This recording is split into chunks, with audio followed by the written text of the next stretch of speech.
שיר למעלות,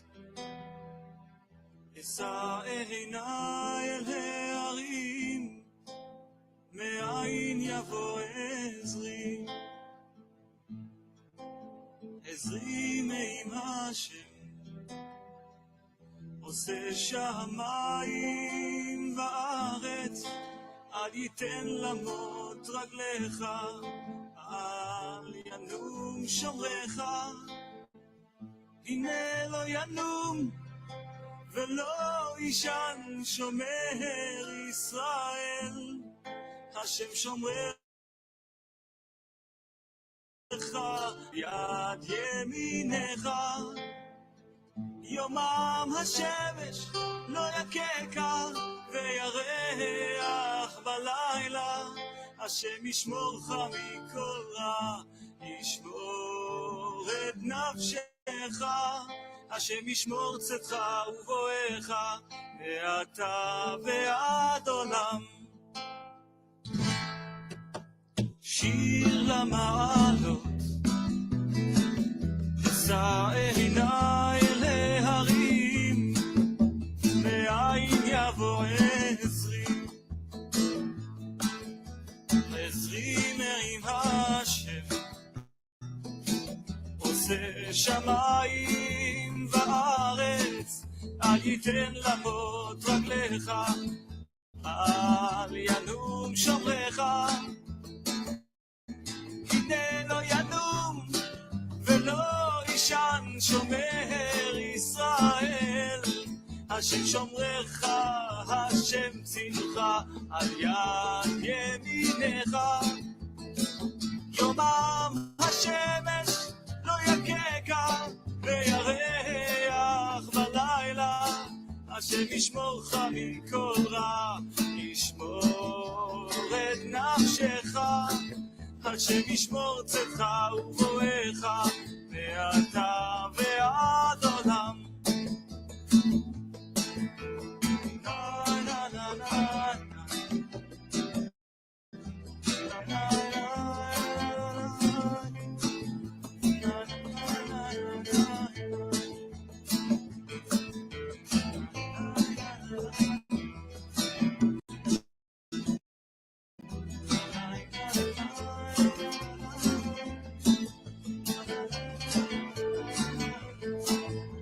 Okay, welcome to the World Alliance of Qara'im.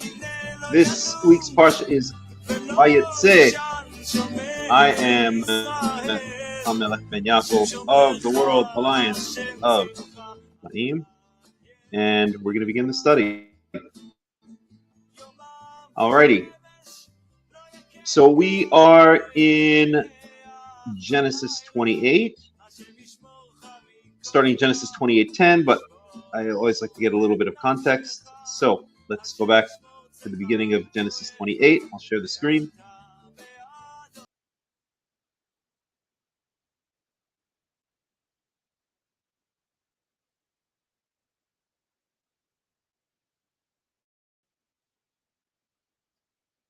Alrighty, let's stop the music. And off we go. So we are starting at the beginning of chapter 28.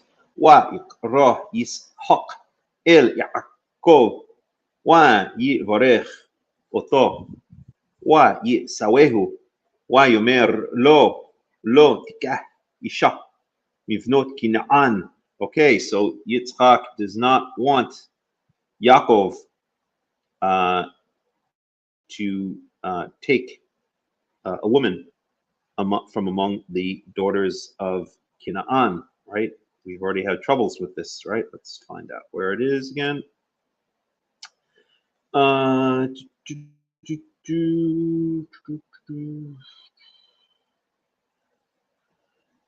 second here. So Genesis, wait a second. Right now.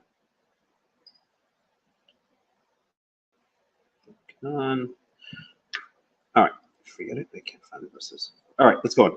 Qum, lech, padena, arom, beta, bituel, avi, imecha, wakah, lecha, mishon, isha, yivnot, lavan, ahi, imecha.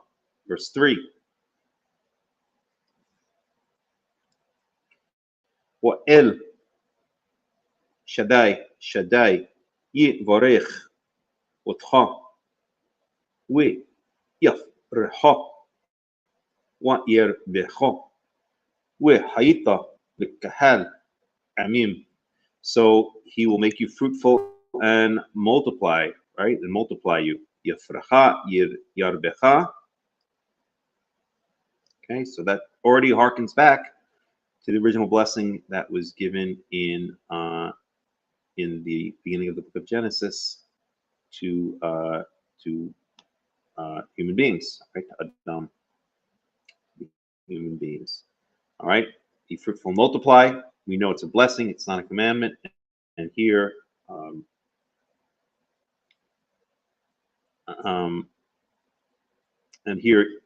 Yitzhak is giving his son Yaakov that same blessing of be fruitful and multiply. All right, 1 second here. I just do want to find one thing. Deception, blessing, blah, blah, blah. 1 second. Isaac.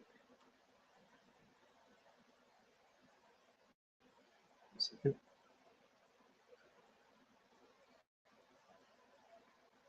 Right, so we have here, so Esav, right, took local girls, right? We know the Hittites. Okay, so there's this controversy as to whether the Hittites mentioned in the Torah, the same Hittites that are found in southern Anatolia. The Hittite language is known to be the first Indo-European language, or the oldest European Indo-language that has ever been found. But the question is, did these Hittites make their way all the way down to the land of Canaan? Right. So Ephron the Hittite is from whom Abraham purchased the Marach Machpelah, the cave of Machpelah, or the cave that was in the field of Machpelah. And so Esav goes ahead and marries these Hittite chicks, and this V'tiena morat ruach Yitzhak Rivka, right? So this was a literally bitterness of the spirit to Yitzhak and Rivka, right? So that's the context here that Yitzhak says so already Yitzhak is given the blessing to Jacob. So Yitzhak knows that Jacob is basically, I mean, the gig is up at this point, right? Yitzhak knows that Jacob is his number one son. I mean, there's this whole theme in the Tanakh of the inverting of the birthright. So Jacob now understands, Yitzhak now understands that Jacob is really his. Oh.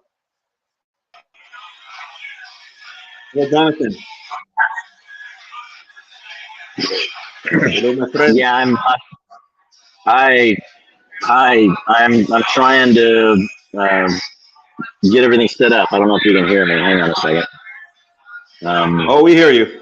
I'm going to mute you because we hear a little bit too much. All right, I'm going to continue on with the study. Okay. You can unmute yourself. Yeah, I'm not blocking the unmuting.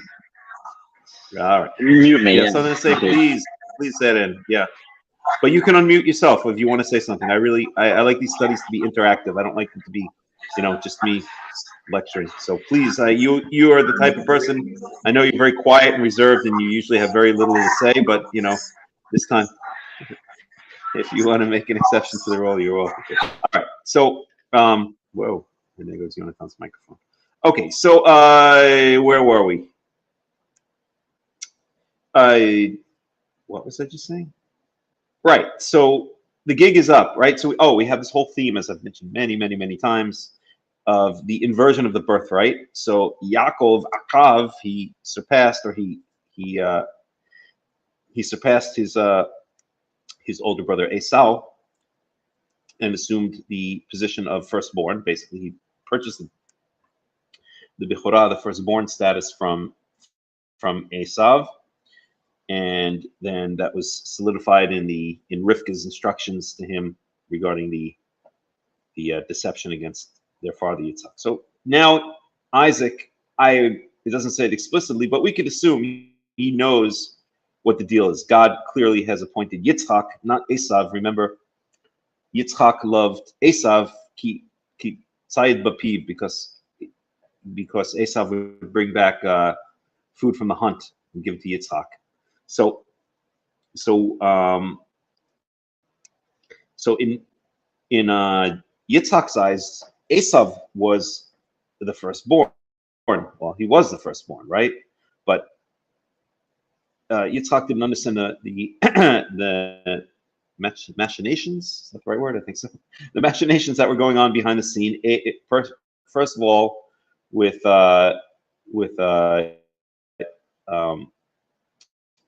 Jacob purchasing the birthright from Isaac for the bowl of red lentils, and second of all, Rivka giving instructions to Jacob to dress up as Esav. So basically, the fix was in, right? God clearly wanted Yaakov to supplant Esav as the firstborn, and so he, as always, works it out in multiple ways. We've seen this many times, that things that happen in the Torah, names that are given in the Torah, often have multiple names, or laws have multiple reasons, like the Shabbat, right? The Shabbat is kept because it harkens back to the seventh day of creation when Yahweh rested. Shabbat is kept because so that your son, your daughter, your manservant, your maidservant, etc., can rest on that day, right? So there are multiple reasons given for the Shabbat. There are multiple reasons given for names, like Be'er Sheva. At one time it relates to seven wells. At another time, and the second time, it relates to Shivah, or Shivu'ah, an oath, because an oath was taken over that well, right?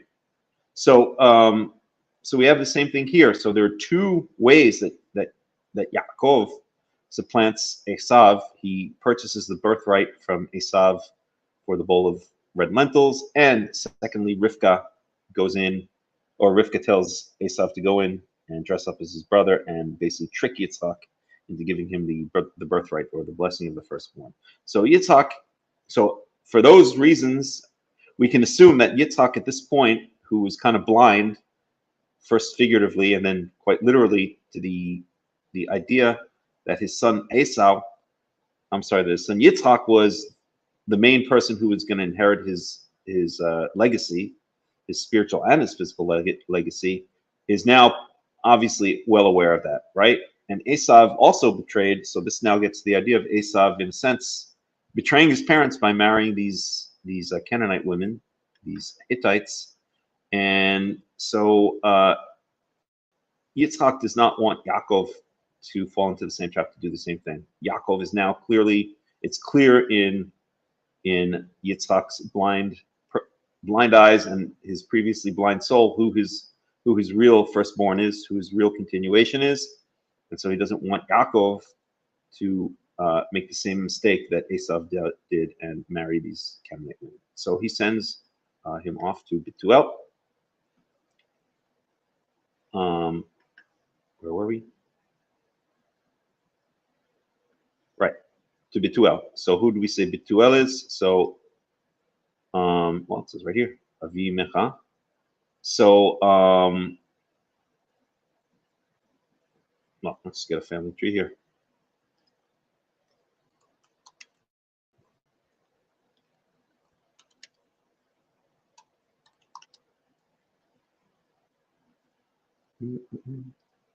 Okay, that should be good enough. Let's grab that one.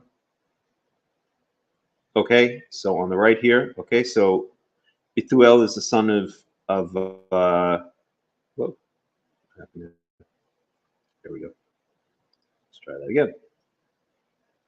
So Bethuel is the son of Nahor, who is the brother of Abraham.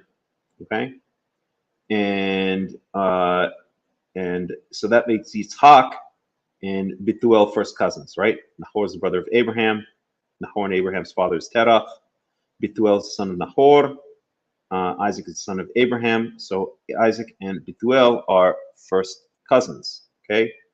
So here we have Lavan and Rivka, and here we have Jacob. So Jacob and Rivka, it turns out, are second cousins. So Jacob's mother is also his second cousin, right? And let me just confirm that to make sure I'm not messing it up. Yes. So Rebecca is the son of Bethuel. Rivka is the son of Bethuel. Okay, Rivka is the husband. I'm sorry, the sister of Lavan. So that makes Jacob and his own mother are second cousins. Okay, strange but true. Okay, so Jacob is going to marry Rachel and Leah. Okay, so that means Jacob's sons, the 12 tribes of Israel, are going to be third cousins to Leah and Rachel, and Leah and Rachel are second cousins once removed of Jacob. So Jacob marries marries his second cousins once removed, which is not so strange. I guess what is a bit more strange is that Jacob's mother is his second cousin. That's a little bit weird, right? And Isaac's wife is his first cousin once removed. That's not so strange, I guess. Anyway, you get the idea. So there we go. So Bethuel, the relation of Bethuel to Isaac is first cousins, and so Jacob is sending Isaac sending Jacob to his first cousin, right? Whose son is Laban. Okay, that's that. Okay, so and this is all done to prevent Yitzchak from making the same mistake that Esau made, right? Not to marry the daughters of Canaanite women. Okay. Verse 3. Wa'el Shaddai yivarech otcha wa yafrecha wa yerbecha. We said that. Peru revu, be fruitful, multiply, hearkening back again to the first chapter of Genesis. Sorry, second chapter of Genesis. First chapter of Genesis. Where's the blessing coming? First chapter of Genesis. Aita lekahal amim, hayita lekahal amim. Okay, and you shall be a community of nations, which is clearly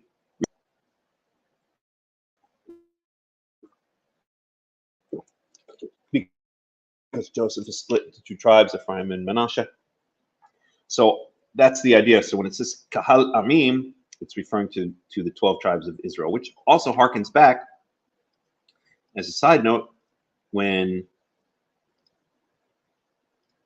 God says this to Abraham. Oh, where is it? One second. One second.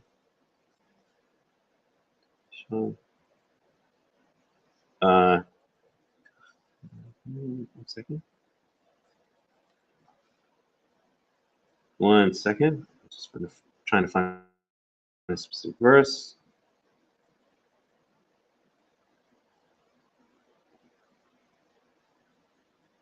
Wait a second. Not yet. Here it is. Okay, so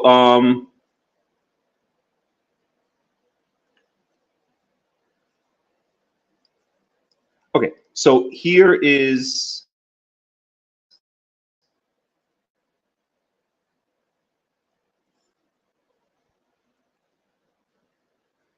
where Abram is renamed Avraham, and so the reason given is Anini hine briti itach we hayita la'av hamon goyim. You will be the father of a multitude of nations, and this is usually understood to mean the Ishmaelites, right? So that the two main sons of Abraham were Isaac and Ishmael.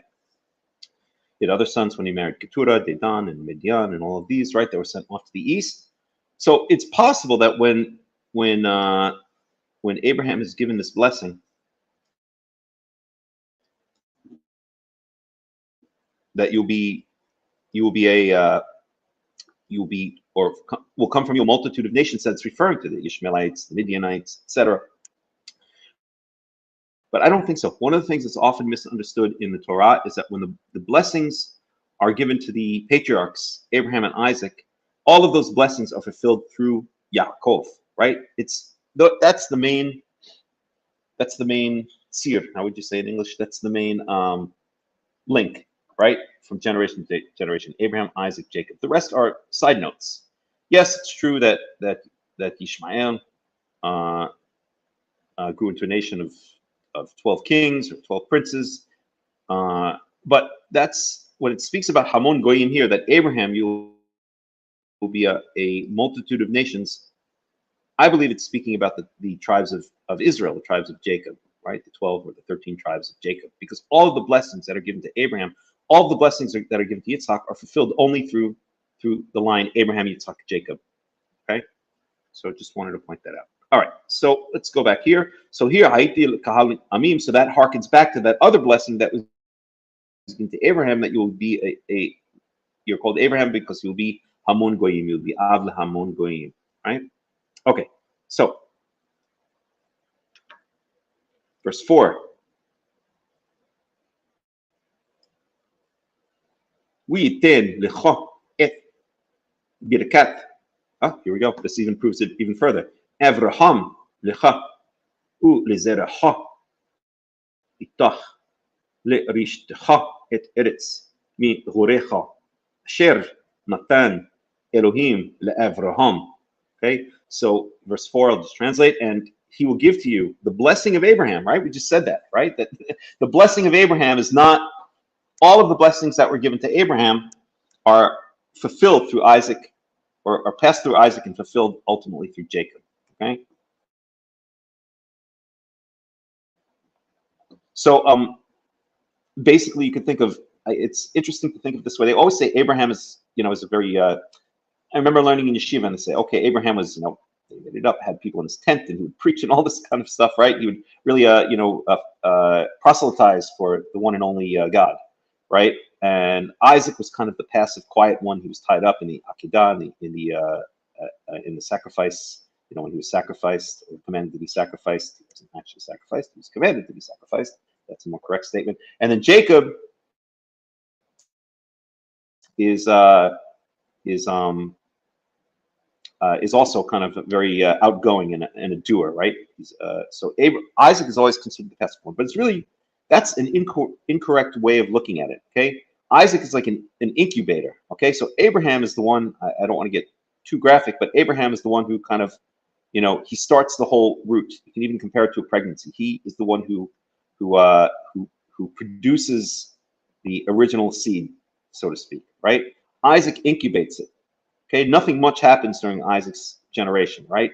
It just happens through him. He's just like kind of the incubator of the seed produced by Abraham. And then Yaakov is the generation where everything is given birth to. That's where the original seed implanted by Abraham and incubated by Isaac comes out in the generation of Yaakov, right? He's the fulfillment of everything that Abraham started and that Isaac nurtured and incubated. Okay, so in that sense, it is kind of like, Isaac is passive, or playing in a sense the feminine, motherly, nurturing role. And I don't mean that he was tranny or anything like that. What I mean to say is that 3-step process is kind of the feminine, incubating, nurturing role, if that makes any sense. Okay, so.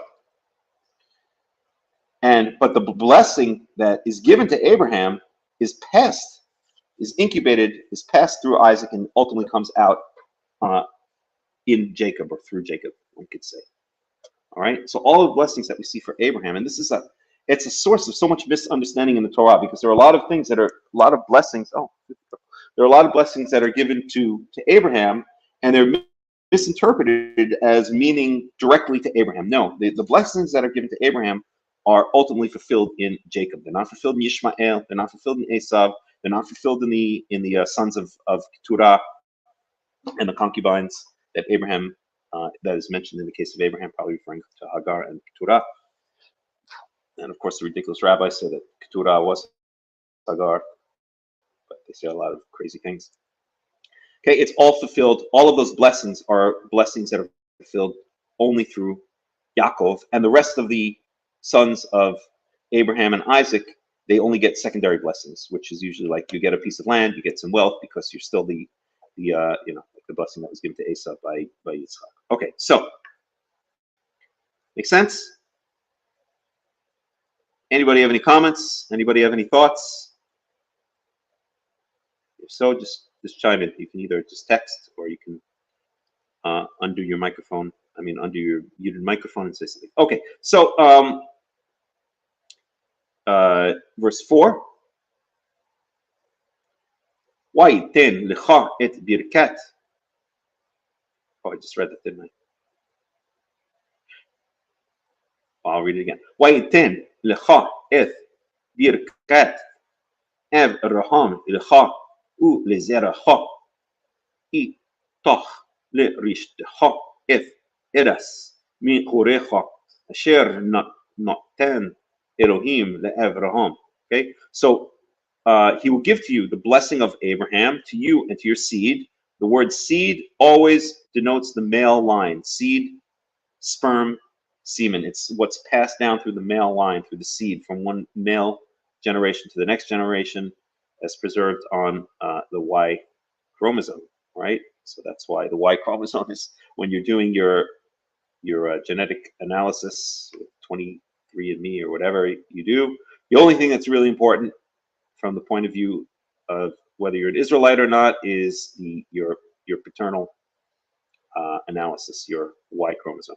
Okay, unlike the rabbis, who once again distorted, changed, destroyed, and otherwise did whatever the heck they wanted with the Torah, based on their misinterpretation of, where's it again?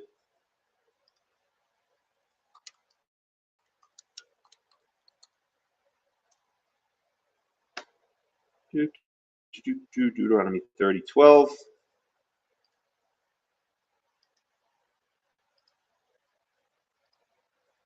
So I was just listening before to he's an interesting fella. He's a Jewish professor of, officially a professor of divinity, but he was teaching through the divinity school at this lecture that I was watching online at Yale University. His name is Joel Baden. Very, very smart guy. Very, very knowledgeable in Torah, but also very secular and definitely has a clear love for Judaism, no doubt about it, but also kind of, wants to reject it where it doesn't go in line with his modern liberal thoughts. At any rate, he was pointing this out, that the rabbis use this verse.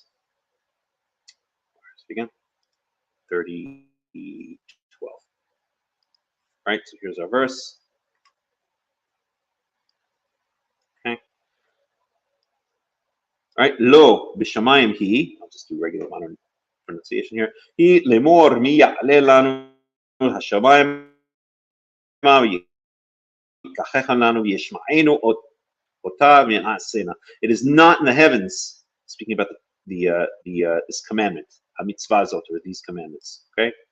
Lo b'shamayim hi. It's not in the heavens, so that one should say, who will go up for us to the heavens and take it back to us?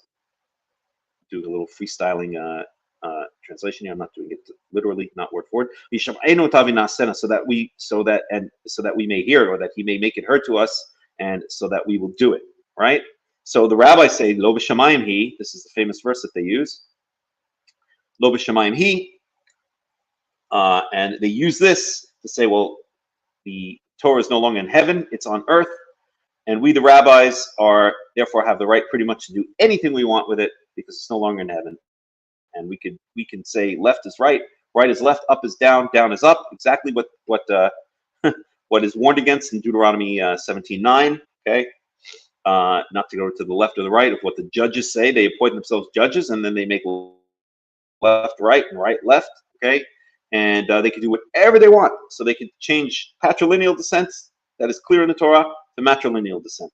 They could change the first month of the year, which occurs in the springtime, to the beginning of the year, which occurs in the springtime, to it occurring in the fall, in the 7th month of the year. Right? They could do whatever they want with the Torah based on their understanding of that verse, where they basically appoint themselves in place of God. They basically make themselves God. Okay?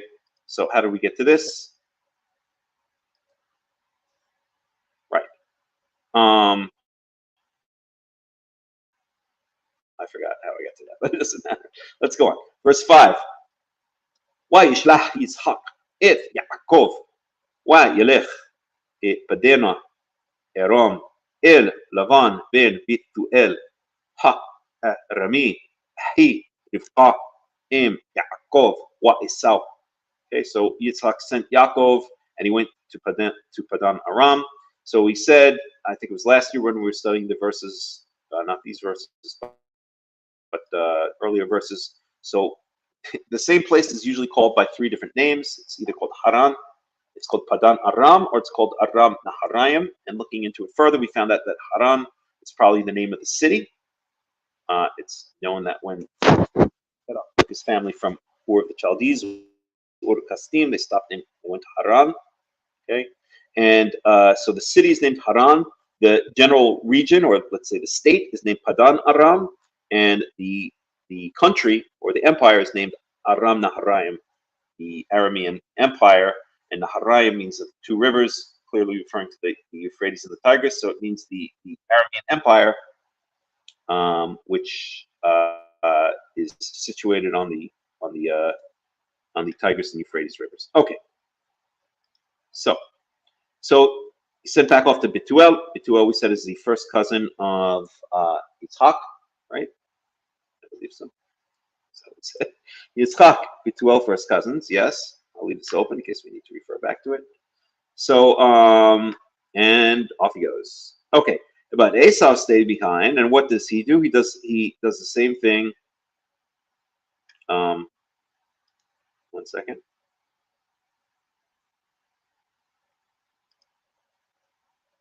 Where was it? Okay, so he takes more wives.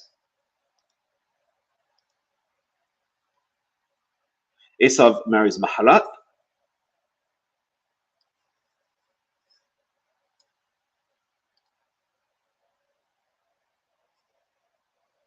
Shall not. So Ethan Avior says,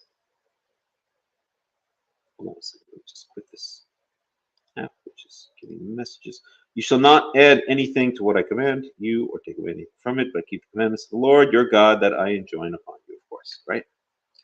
Which exactly what the rabbis did. Okay, they added and they took away, and adding is just as bad as taking away. Okay, Wayar Esau ki berach Yitzhak et Yaakov wa shilah oto kadena Aram la kahat lo mishon isha bi varachom oto. And by the way, the reason I'm reading slow like this is I'm trying to still perfect. I'm constantly working on, well, nobody knows exactly what the biblical Hebrew accent was, but I'm trying my best to imitate what a lot of people think it was. So one of the things, as I've mentioned now for a couple of weeks, is I'm trying to make a proper distinction between the kamatz, which is this vowel right here, the little T-looking vowel, and the patach, which is just the line. Okay, so just bear with me. So bi baracho oto wa yasau alau lemor lo tikah isha ivnot kinaan. So Esav saw that. So this is the beginning. Oh, this is not yet the beginning of our parsha. So Esav saw that Yitzhak blessed Yaakov and sent him away to Padan Aram to take to him from there a woman, a wife. In having blessed him and commanding him to saying, "Do not take a wife from the daughters of Canaan." Okay, so basically, Esav understands that Yaakov was sent away, so he would make the same mistake that Esav did, which was take Canaanite wives. Verse 7, Wa Ishma Yaakov el Aviu ואל אמו וילך בדנו ערום וירא עשיו כי רעות בנות כנען בעיני יצחק אביו. So Yaakov listened to his father, to his mother, and he went to Paddan Aram. And Esav understood that the daughters of Canaan that he had married were literally evil in the eyes of Yitzhak, his father, but were troublesome, were causing bad things, or putting, you get the idea. Okay, verse 9. Vayelech Esau el Yishmael ויקח את מחלת בת ישמעאל בן אברהם אחות ויות על נשאו לו לאישה. So Esav says, correct the problem, not by getting rid of the Canaanite wives, but by adding another wife who's not a Canaanite, but is right. So Mahalat but Ishmael ben Abraham achot Nivayot. So he takes the daughter of Ishmael. Okay, so let's figure this out. Ishmael and Yitzhak are brothers. And that means the daughter of Ishmael and Esau are first cousins. So he goes and takes his first cousin. He goes over to Uncle Yishi. Uncle Yishi says, "Yeah, I got a daughter for you, no problem. Take her." His name is Mahalat. So is there a play on words here? The word Mahalat could mean sickness, like Mahala. I wonder if some of the commentaries pick up on that. I'm sure they do. And it's also similar to, well, let's bring it up here. So Ruth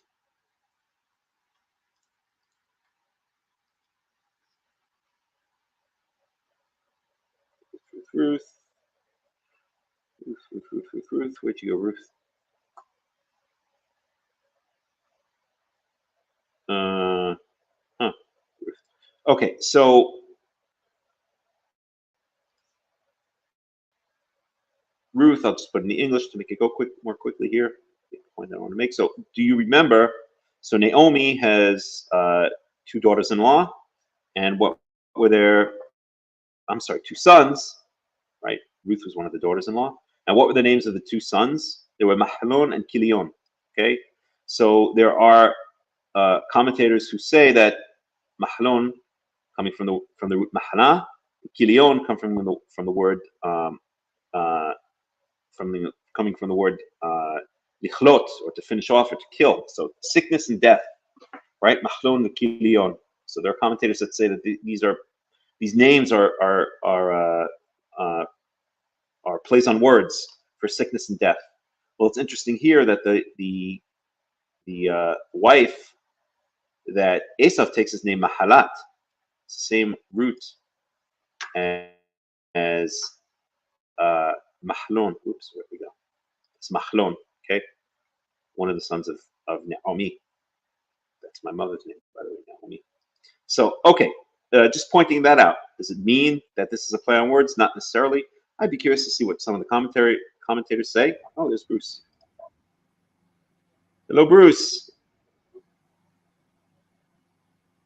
Hello, Bruce. Rest to Bruce. Come in, Bruce. Okay, I guess Bruce will come in when he comes in. There goes Bruce. There goes Jonathan. All right. So let's see if the commentaries have anything to say about that. I'm going to just mute Bruce. Bruce, I'm muting you. You can hear me.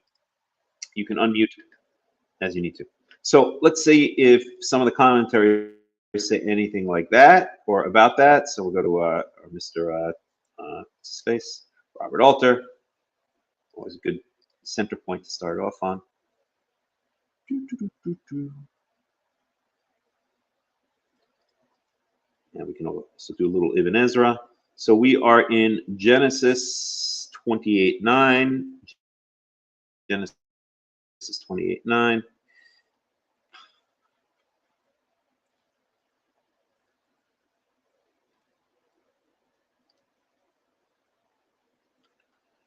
Okay.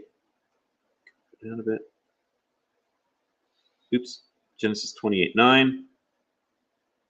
Now we'll read some of Robert Alter's commentary just to get more perspective on what we were saying.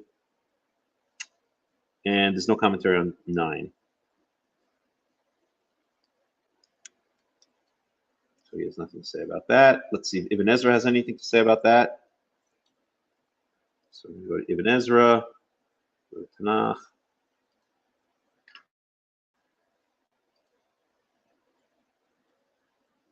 I said we'll go to Tanakh. Oops. We'll go to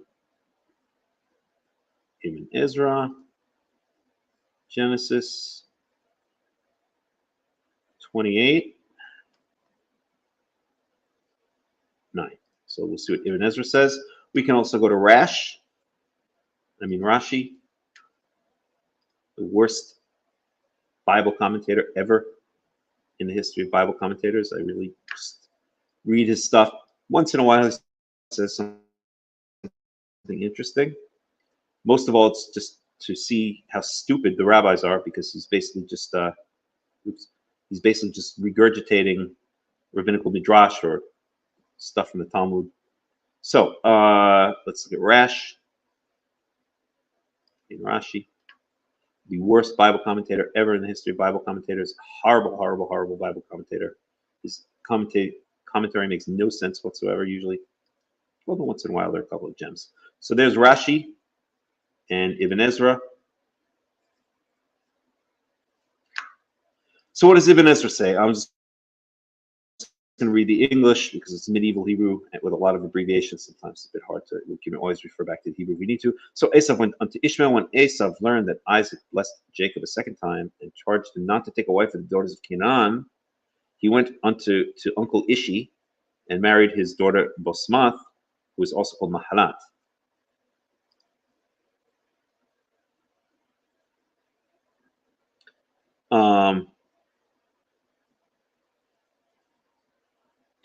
She, like Jethro, had two names, for I believe Jethro and Hobab are one and the same person. Okay, very good. So in Genesis 36:3, it says that he married Bosmat, the daughter of Esav, and Ibn Ezra is just pointing out that he believes it's just two names, just like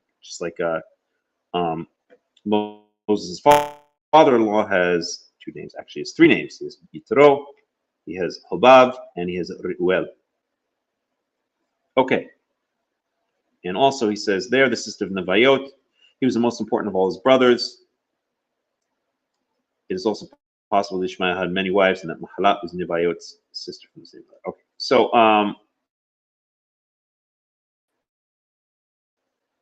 practically a Karaite. He's such a genius. This Ibn Ezra. I mean, and that just goes to show that I don't just hate rabbinical commentaries just because of rabbinical commentaries. I love the Ibn Ezra's commentary. It's amazing. It's excellent. It's really, I don't even know how he had such a thorough, well thought out, brilliant commentary without the use of a computer and a concordance. All of these kinds of things. His commentary is brilliant. I don't always agree with it, but in general, it's brilliant. Okay. On the other hand, let's see what Rash says. So 28:9.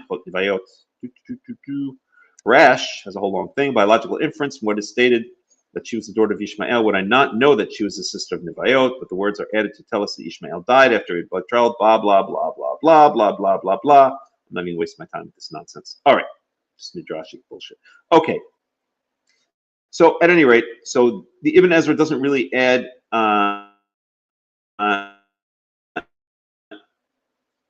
anything to the question we had, which is this relation of mahalat to the idea of choleh, of hala, which means to get sick, just as we saw that Ruth's sons were named Machlon, Kilion, sometimes understood as sickness and death.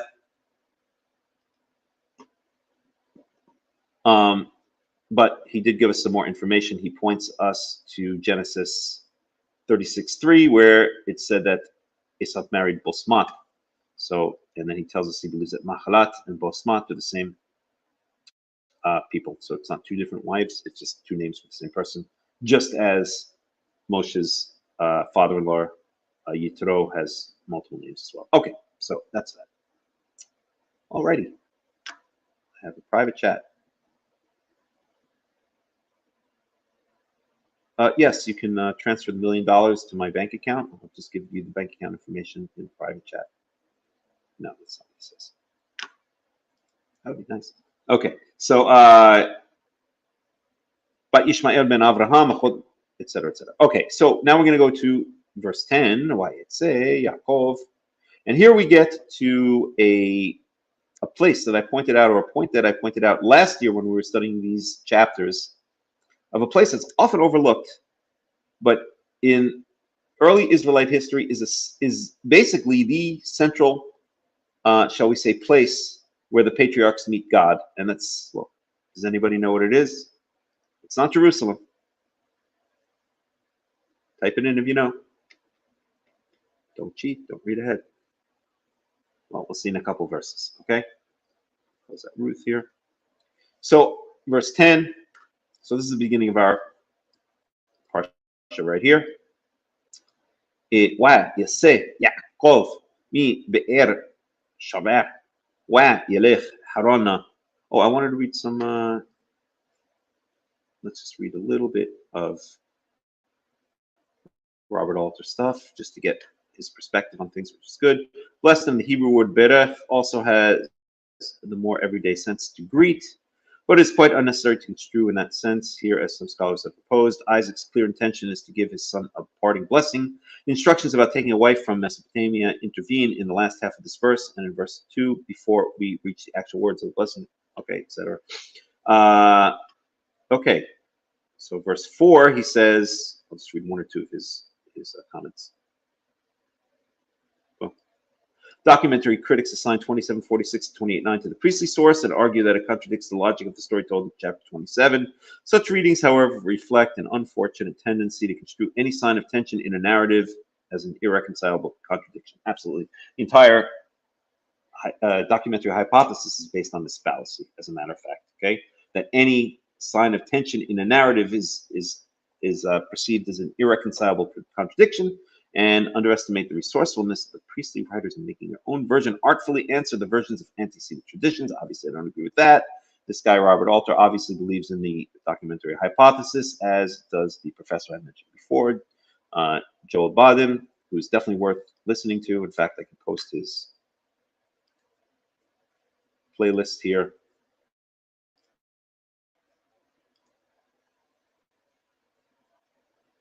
Again, this guy's clearly Reformed Jew kind of dude, and is clearly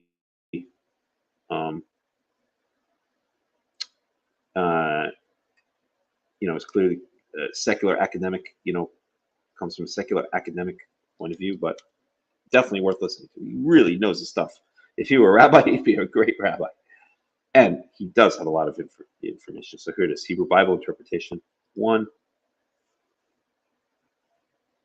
Let's set the link, post it. Definitely worth listening to his stuff. If you're able to filter out the baby from the bathwater, because if you're not, then you're just going to get upset, because he says a lot of things that any person of faith would consider annoying, heretical, etc. But anyway, there's the link if you're interested in it. Check out his series. Okay, so yeah, we're doing a little bit of Robert Alter. Sending Jacob off to Padan Aram to find a wife, and Jacob's flight from his vengeful brother are not alternate explanations for his departure. The bride's search is clearly presented as an excuse for what is actually his flight, an excuse ably engineered by Rivka with his melodramatic. This is too long. Just skip this. Okay, a certain place. Okay, so now we're up to here. So now we're up to our verses. Okay, so let's go back. So Yaakov goes from where? From Beersheba, right? That's where Yitzhak had planted his tent. So in Beersheba, and he goes towards Haran. Haran is in basically, it's either northern Syria or southern Turkey. It's kind of where the Tigris and Euphrates rivers meet, or get close to meeting in the north, right? It's in the Assyrian Empire. We're not going to look up exactly where it is right now. It's in that region. Okay, it's the place again at Terach when he was taking his family, when he moved his family from Ur of the Chaldees, Ur Kasdim, he went to Haran. Okay, so verse 11.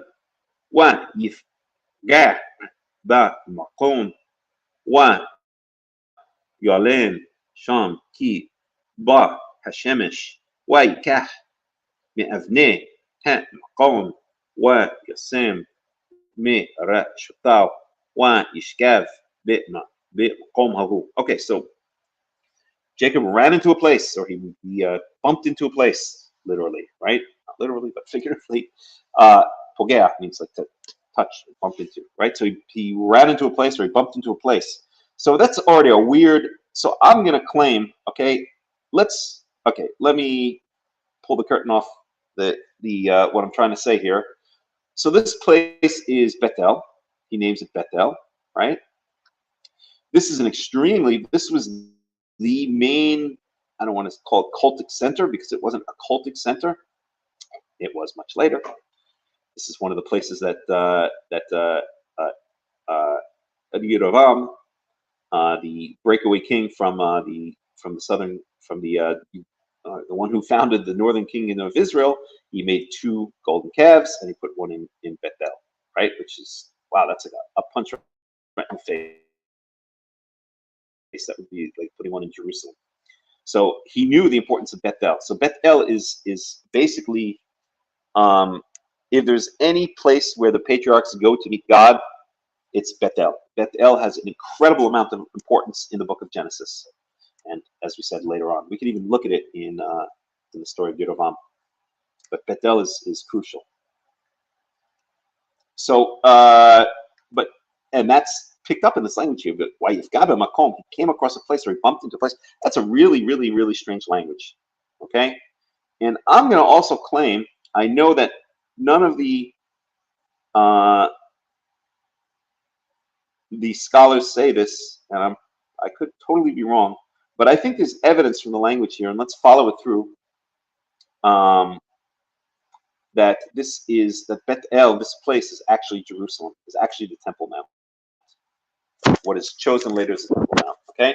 And this is our first hint here, okay? So first of all, we know he's on his way from Beersheba to Haran. Okay, we're going to go from Beersheba. Let's see.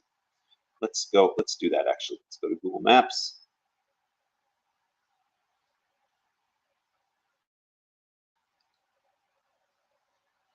One second.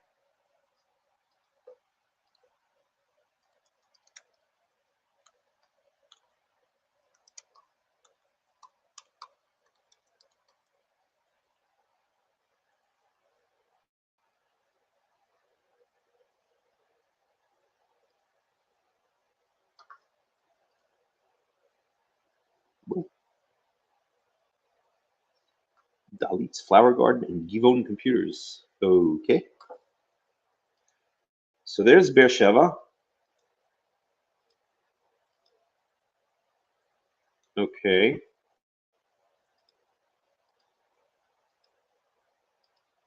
Let's see what Haran is. So Haran is going to be somewhere around here. Around, where's the Euphrates? No, there's the Tigris and the Euphrates. Around there. Somewhere up here. Okay. So basically north, you have to go from Beersheba, you have to go northeast. Okay. Well, as you can see, if you go from Beersheba to northeast, you're gonna very possibly go right through Jerusalem. Okay. And it says, and we'll see that it's basically a one-day journey, or that same night. Okay. So it implies, right? Because in verse 10, so Yaakov went out from Beersheba. He exited Beersheba and he went towards Haran, and he came across a place, or he bumped into a place, Vayelen Sham ki ba hashemesh, and he came across a place, and he spent the night there because the sun was going down. Ba hashemesh, literally the sun was coming, right? Yotzei hashemesh, ba hashemesh. The sun goes out, the sun comes. That's the typical Tanakhic way of saying sunrise and sunset. It's likened to kind of like a chariot, right? It's actually used explicitly in for instance, Psalms and a number of other places, right? A chariot that goes out and then goes across the sky and comes back, right? So Shemesh, the sun goes out, is sunrise. The sun comes in, is sunset. Okay, so Shemesh is basically sun was setting. Okay, so that implies it's the same day. He left Beersheba probably early in the morning. Okay, he walked for a day. Maybe he was on a camel or a donkey or something like that. He did a day's journey, and then he came across this place, and that's where he's going to sleep. That's where he's going to have his dream. Okay. Well, about a day's journey, as we can see here, from Beersheba towards the northwest. Well, how far is this? Let's see. I'm not sure exactly. That's 20 kilometers. So it looks like it's about maybe 12. Get back here.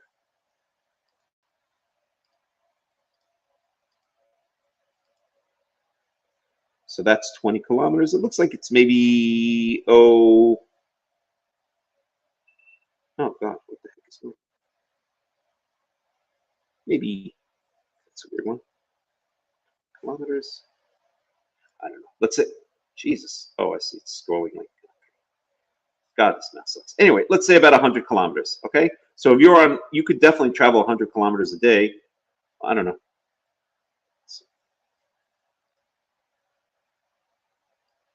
Distance between Beersheba and Jerusalem.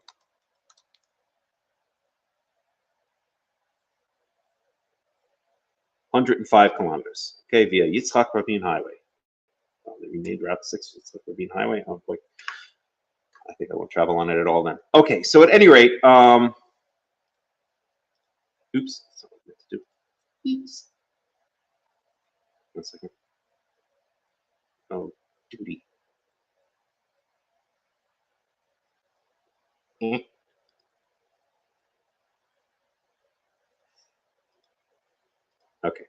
just take care of that. So it's about a day's journey is the point I'm trying to make. Okay, so well, we know that Jerusalem is, even according to the scholars, Bethel is near Jerusalem. Okay, the ancient Bethel is near Jerusalem, but they don't say it is Jerusalem. But let's take a look at the language, and I think there might be evidence that it is Jerusalem actually. Okay. Okay, so go feed the cats. Okay, I got to do this now. I got to do this now. Okay, I can't have side conversations. I got to do this now. I got to do this now. Okay?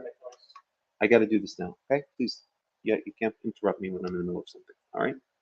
Okay, so not in those days. Okay, I guess. But we know he got to Bethel in a day, right?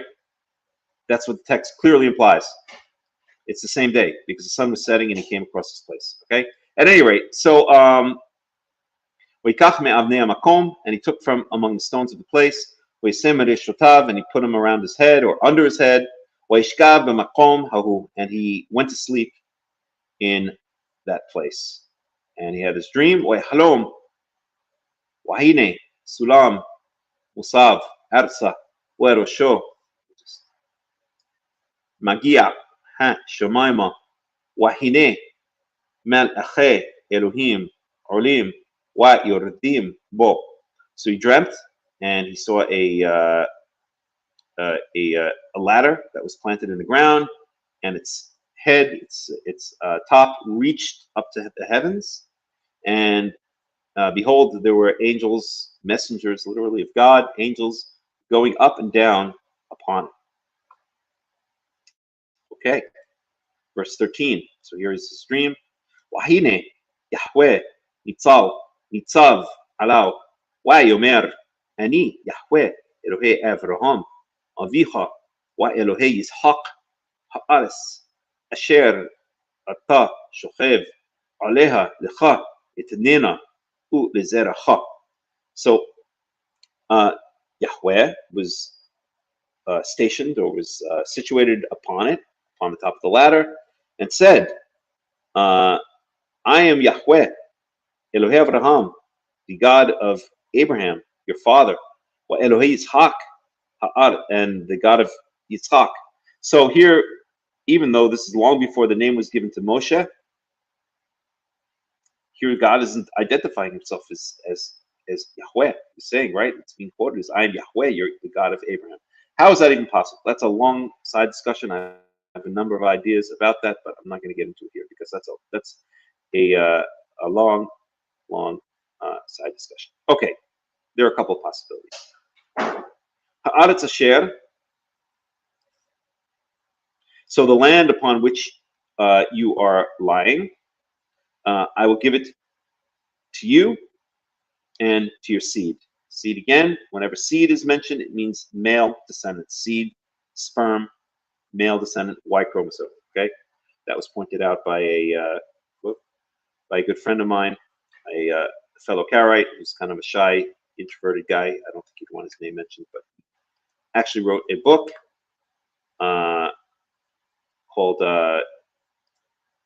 Covenant Seed. So you can look it up. See Covenant Seed.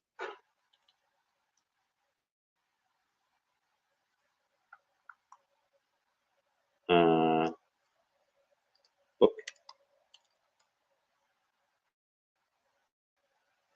I don't see here.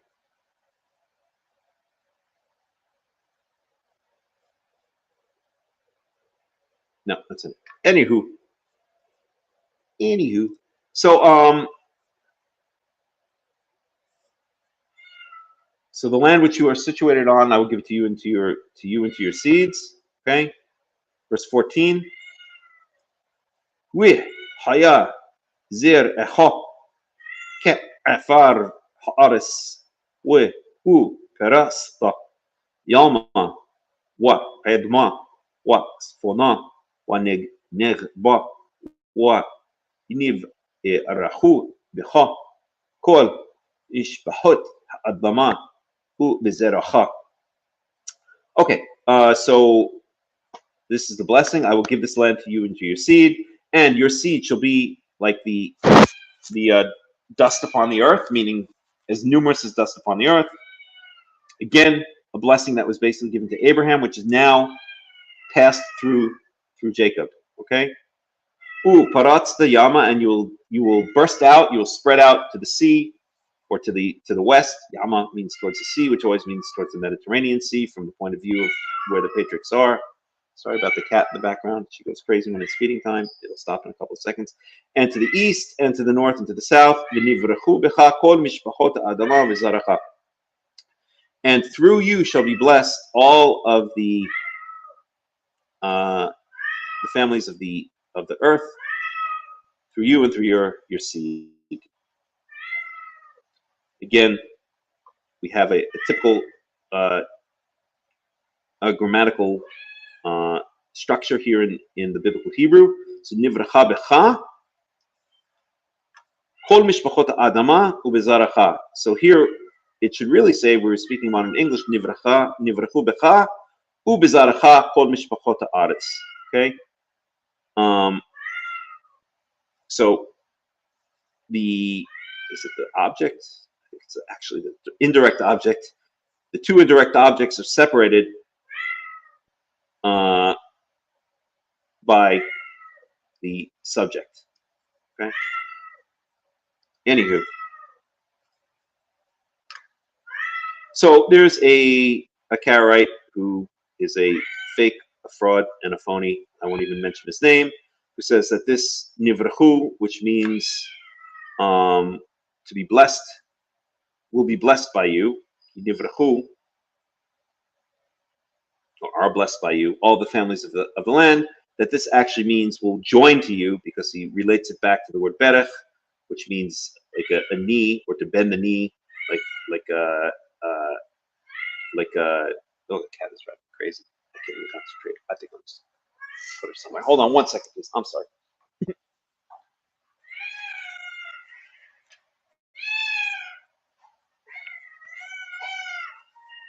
The cats are driving me crazy. I can't.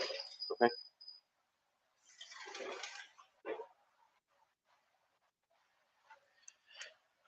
Okay.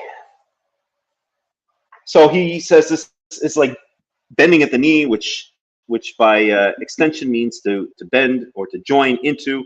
And he says this is proof that all of the nations of the world shall join Israel. Okay. This guy is a fake, a fraud, and a phony. You probably know his name, but I'm not even gonna dignify him by mentioning it. just leave it at that. Okay. First. Yes, can I help you? ATSF GP30.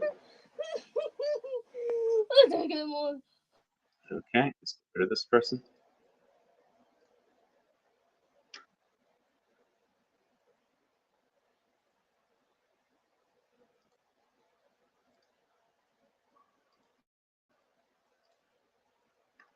Okay, so this fake and this fraud and this phony, who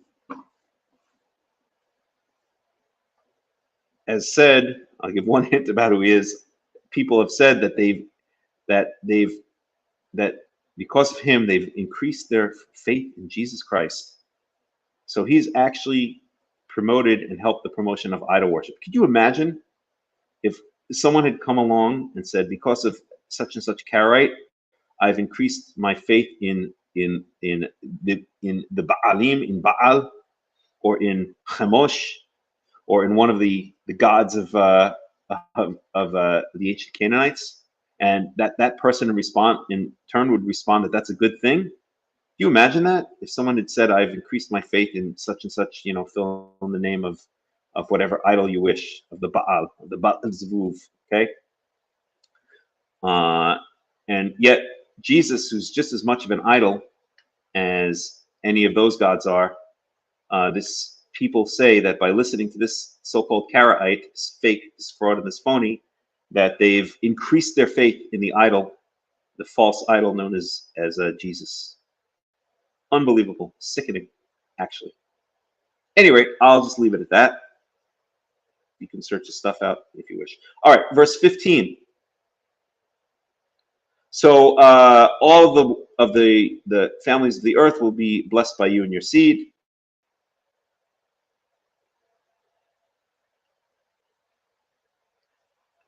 Verse 15.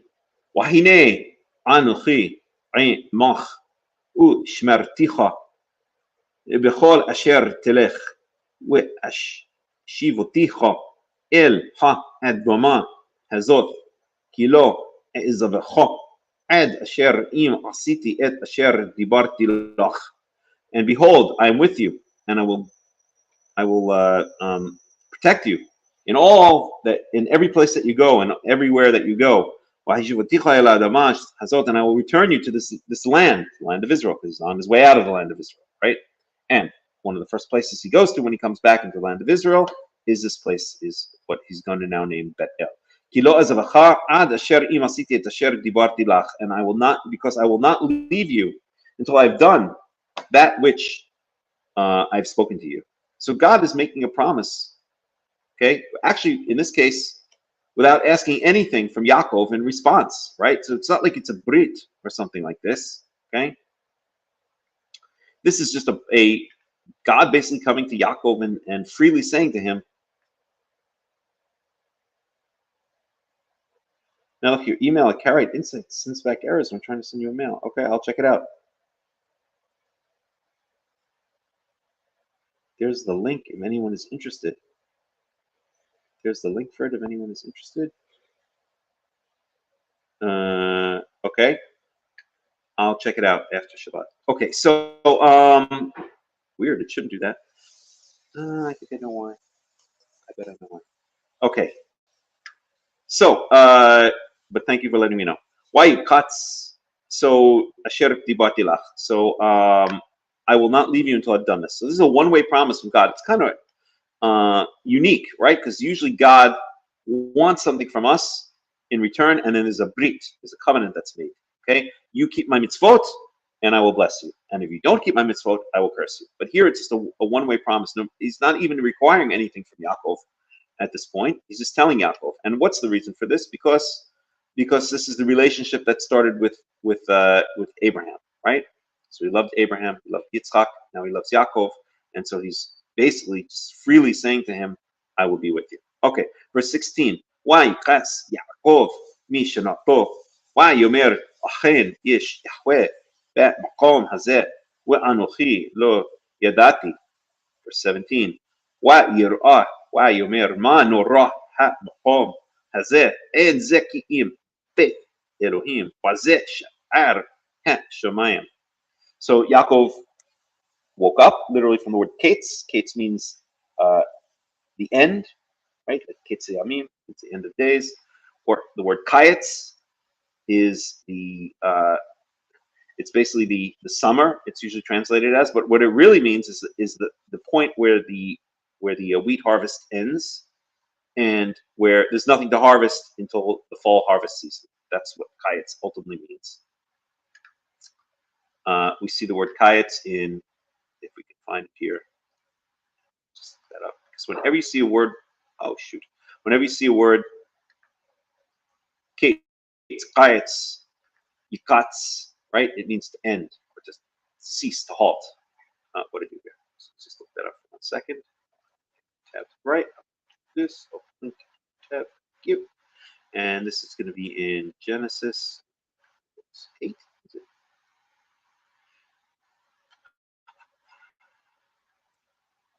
Let's find it. 1 second here.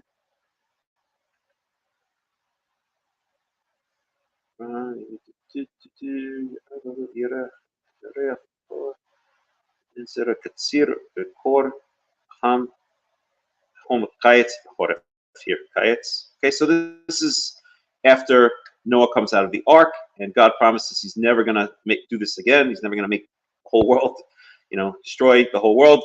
Because for as long as the earth exists, zera or katsir, planting and reaping, kor v'hom, coldness and heat, kayetz v'choref, and summer. That's the way it's usually translated, but again, we just are now going to give the underlying meaning of the word kayetz. Choref and winter, yom v'layla, and day and night, lo yishbotu, will not cease, right? Same root as the word Shabbat, yishbotu. And the same word, when God ceased creation, right? Shabbat, mikol melechto, asher bara la'asot. That verse from Rabbinical Kiddush, right? So yishbotu, it's interesting that that same word is used, okay? So it's almost like the halting in creation, right? Creation was halted when God destroyed the earth. Okay, at any rate, that's another story. So here we have the word kayetz, usually translated as summer. Oh, here we translated as fruit. Interesting.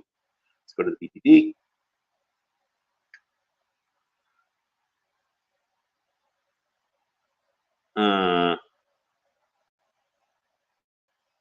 No, it's no BDD on this one. It's weird.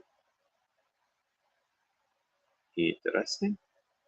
Okay, well, Strong's, which usually is just a copy of the VDB, says from harvest as the crop, whether the product, grain, or fruit, or the dry season, summer, fruit house. It's a weird definition.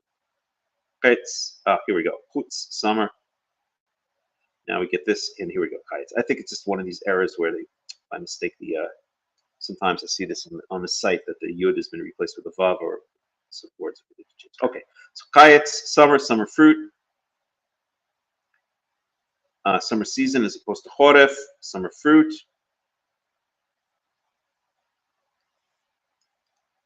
And this is a primitive root to clip off, used only as the denominative form kayetz to spend the harvest season. I'm not getting that interesting definition.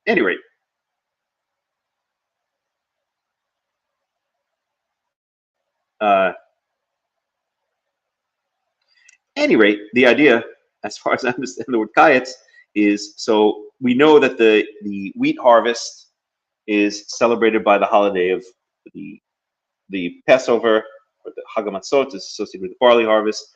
Chag Shavuot is associated with the wheat harvest, and then the wheat harvest ends, right? Because that's the first fruits of the wheat harvest.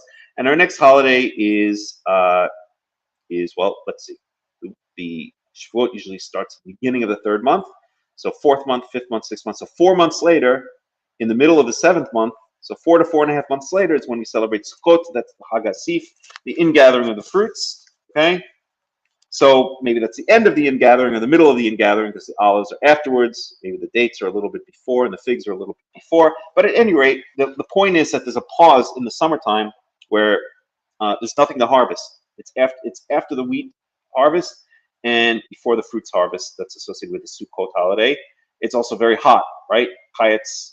So the grass stops growing. Everything everything stops growing, but there's nothing to harvest at that point. All the grass grains are done; they're all dried out, and it's not yet cooled off enough for the fall fruits to be ready. So that's the idea of Karaites. Yeah. Guess the link didn't send in this chat. Sorry for any interruptions. If you want a private message, it should send. I don't see why a link wouldn't send. But if you want to PM me with the link, then I'll just grab it, put it there. I'm not sure what link you're talking about, but we'll find out. Okay, so so Jacob, literally Jacob ended, okay, but it means his dream ended. He woke. That's the way it's usually translated as. Mishnato, or he finished his sleep. He woke from his sleep. Indeed, God is in this place. Yahweh is in this place, and I didn't even know it. Okay, so God is in this place. Interesting. And here's a very interesting verse. Let's analyze this. One yira.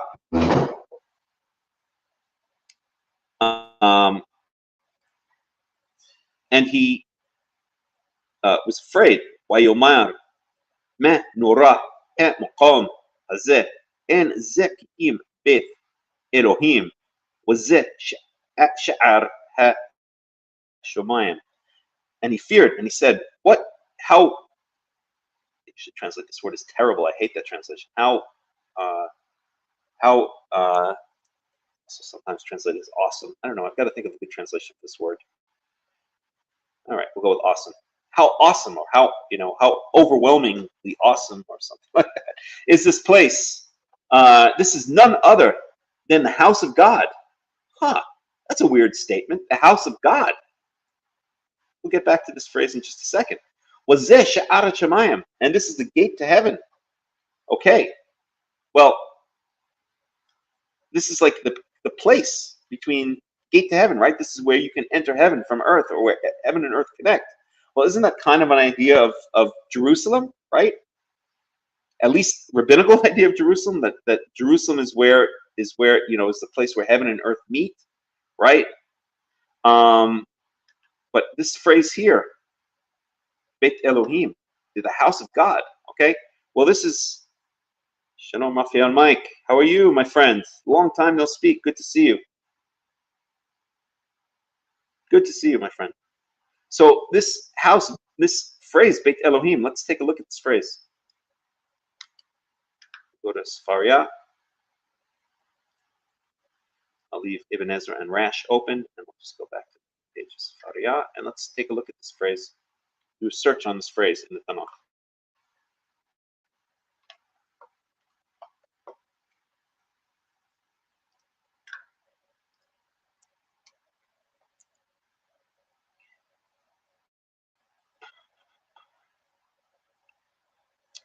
How do I limit Tanakh?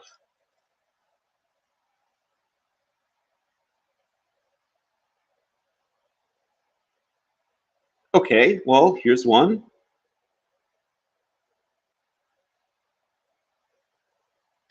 So Exodus 23:19, so this is speaking about the first fruits. Okay, you shall bring to Beit Yahweh Elohecha, you shall bring to the house of Yahweh your God. So Beit Elohim, Beit Yahweh Elohecha.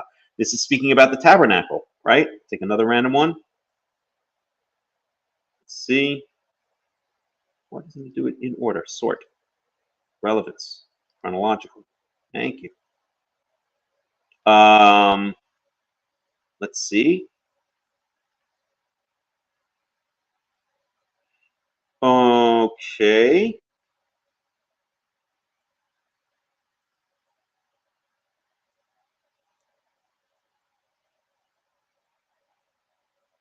Let's find a good one here.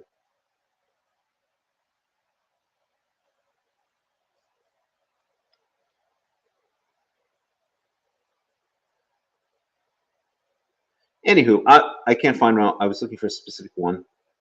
At any rate, wait a second. Give me a second, Samuel.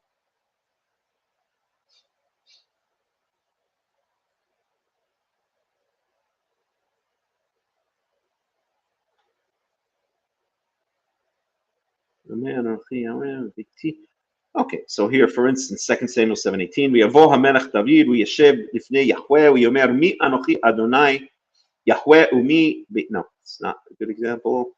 Anyway, you get the idea that Beit Elohim or Beit Yahweh, right? That's the name in the Tanakh that's given to the Beit, what we call the Beit HaMikdash, the temple. Okay, when a house is built, it's called the Beit Yahweh, okay, or the Beit Elohim, Yahweh Elohim, the house of God, right? So this is a very strange. This is none other than the house of God. This is the gate to heaven, okay, and this is just and the strange language here. We've Gaba Makom. He came across a place where the implication here is that it wasn't just some kind of random place, that God made him come to this place. So I think there are a lot of hints in the text here, and there are more that we'll see in the upcoming verses, that this is speaking about what will later be the Temple Mount, okay, in Jerusalem.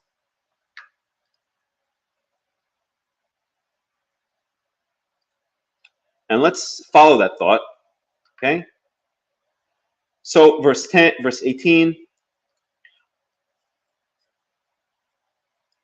וישכם יעקב בבוקר, ויקח את האבן אשר שם מרעשותיו, וישם אותה מצבו, ויצוק שמן על ראשו, ויקרא את שם המקום ההוא בית אל, וכולם לוז שם העיר לראשונה.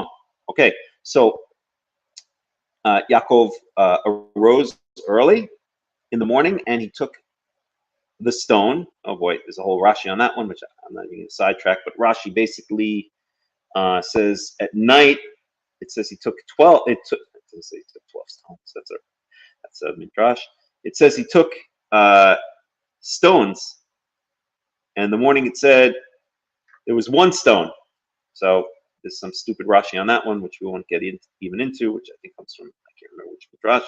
At any rate, so he took one of the stones, okay, or it was only one stone to begin with. I mean, how many stones do you need for a pillow, right? And he poured oil on it. So basically, he turns the stone into a matzeva, basically an altar, or they usually call it a standing pillar. But it's kind of like it's kind of like an altar, right? It's a place of worship to God, right? And he said that, and he called the name of this place Bethel, the house of God. Ulam Luz Shem Ha'ir LeRishona, but Luz was the name of the place of the city originally. Okay, so let's look up at Luz.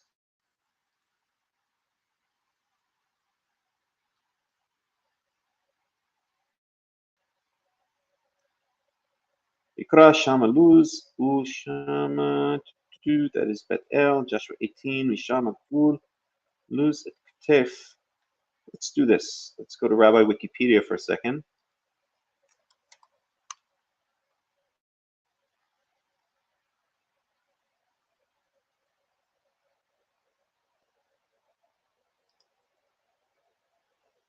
One second. Switch this over to English.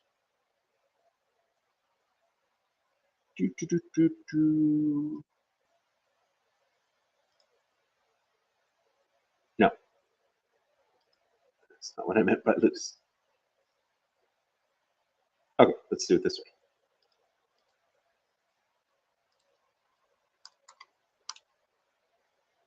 Okay, so let's get Wikipedia on this. So it's the name of two places in the Bible, Dr. Wikipedia says. Luz is the ancient name of a royal Canaanite city connected with Bethel. It is debated among scholars whether Luz and Bethel represent the same town, the former the Canaanite name, the later the Hebrew name, or whether they were distinct places in close proximity to each other. According to the King James Version, Luz was renamed by Jacob, and he called the name of that place Bethel, but the name of the city was called Luz at first. A second city called Luz, founded by a man, right, so this is the famous story, okay, so we won't even get that. So it doesn't really say much about it.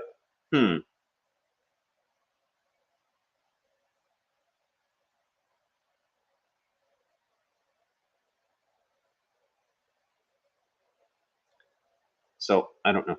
All right, but it is mentioned. Maybe we should just look at one or two of these verses, and we could maybe try to figure this out together.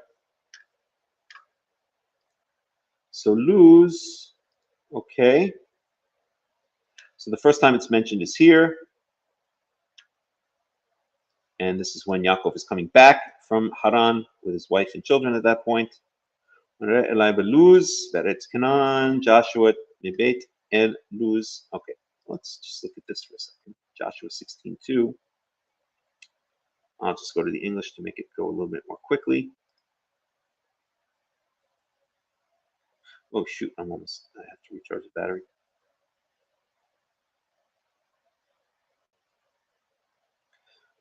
Okay. So the allotment of Joseph began at the Jordan, east of the springs of Jericho, and went up from there through the desert into the hill country of Bethel. It went from Bethel, that is Luz, crossed over the territory of the Arkites and Atarot, descended westward toward the territory of the Japhethites, as far as the lower region of Beit Horon.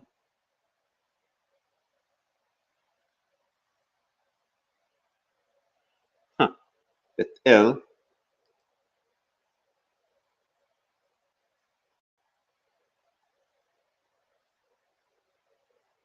So according to this map, and I'm not sure, oops. Okay. Okay, so let's see. Where's exactly? That's it's Mitzpah, Zimrim, Ramah. So keep on, so Jerusalem is going to be not sure exactly what Jerusalem is in this map. Here's I think it's going to be right around. So Ramah is what they call modern day Ramallah. I think it's going to be not too far from where Bethel is. Let's just see what this is. Identification and description. It lay west of Ai, Genesis 12:8. It is named as on the northern border of Benjamin. We just saw that. The southern of Ephraim, Joshua 16:12, top of descent from the Jordan Valley by way of Ai. It lay south of Shiloh. Eusebius Onomasticon places it 12 Roman miles from Jerusalem on the road to Neapolis. So it's 12 Roman miles, which I'm not sure what that compares to a mile, but I don't think it's that different from a mile. It's close to Jerusalem, right? Now, we combine this with the other, what Dr. Wikipedia told us, that Luz and Bethel might not be exactly the same place, but one might be near to the other, then it's entirely possible that Bethel is actually Jerusalem. Okay, so this is what people think.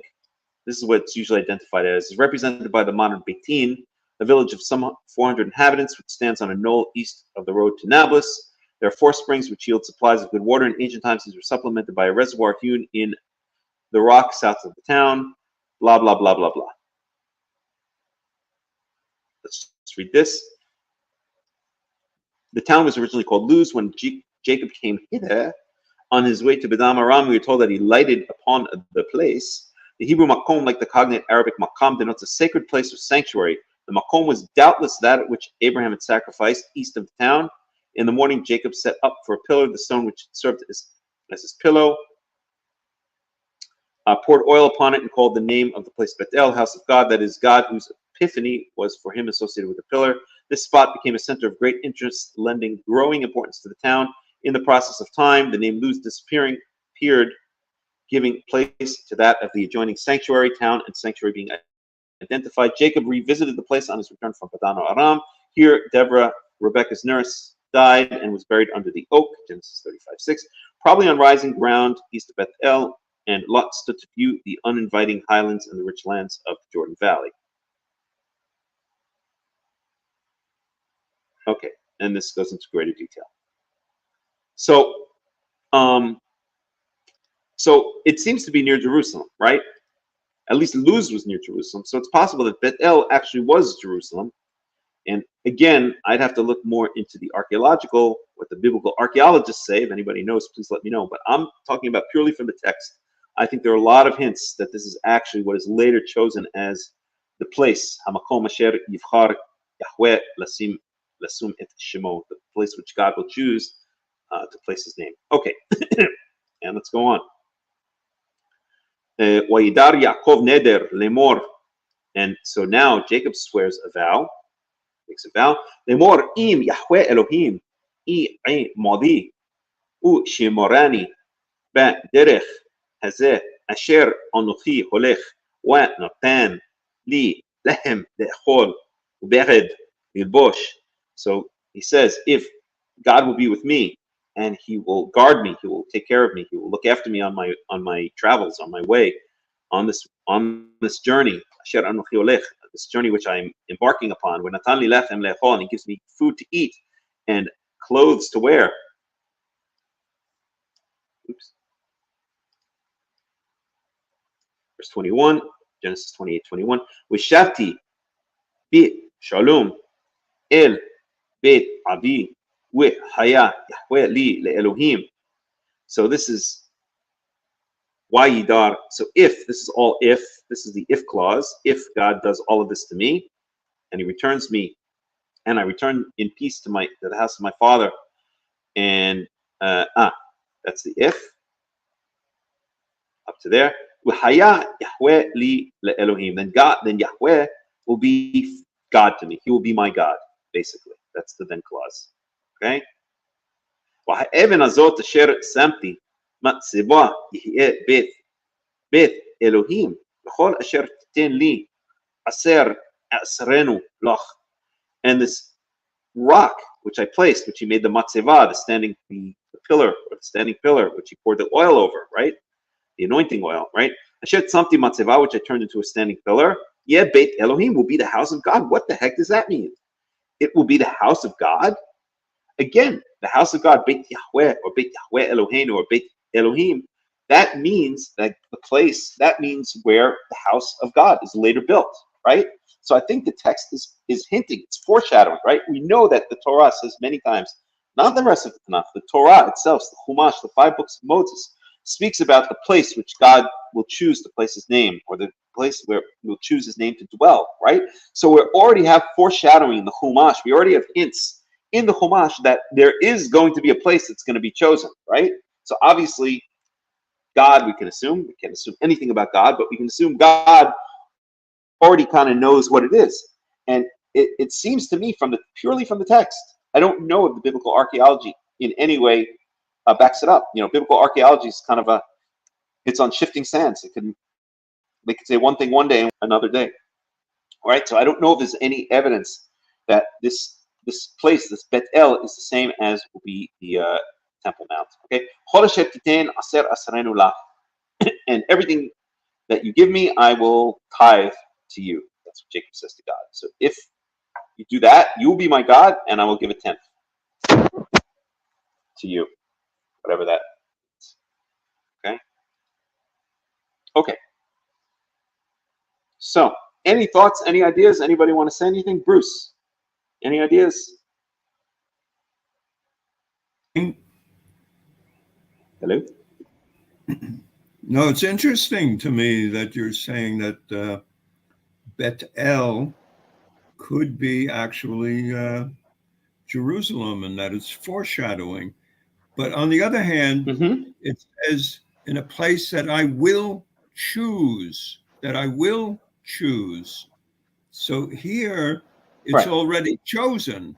So how could it be the same place? Maybe it's a different place, Dafka. You know, some other place. I have to. I've got to plug in right now. Hold that thought for 1 second. Hold that thought for 1 second. Go ahead, continue, Bruce, while I go get the plug, because my battery's about to go dead. Go ahead. Well, I think I've said what I wanted to say. Well, say it again, because I'll say it again. Get a plug. I'll say it again. Here, it's Jacob that's saying, "Wow, this is really the gate to heaven, and that it's the house of God." But it's Jacob saying this. But later, when the children of Israel are leaving Egypt, God says clearly, "A place that I will choose." Not that a place that I have already chosen. So maybe what you're saying is proof that it could be any place but Bethel.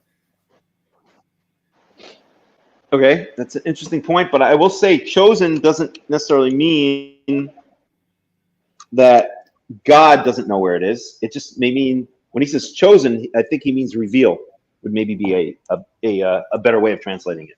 But however, there's one bigger proof. I mean, in all honesty, there's one bigger proof that it's not Jerusalem, and that's the fact that Yerovam set up a golden calf in Beth El, which is clearly not Jerusalem. It was, it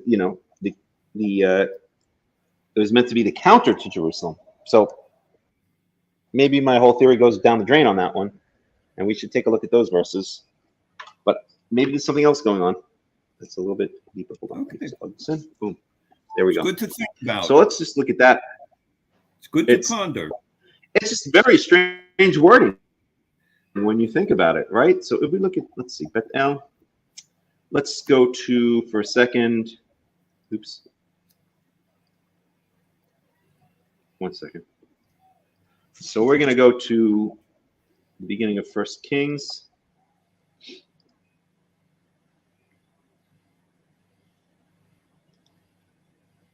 No, the beginning of 2 Kings.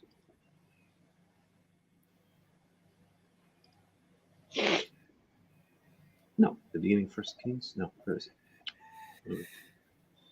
No, that's way too far. It's the middle of 1 Kings. 1 Kings. 1 Kings 15.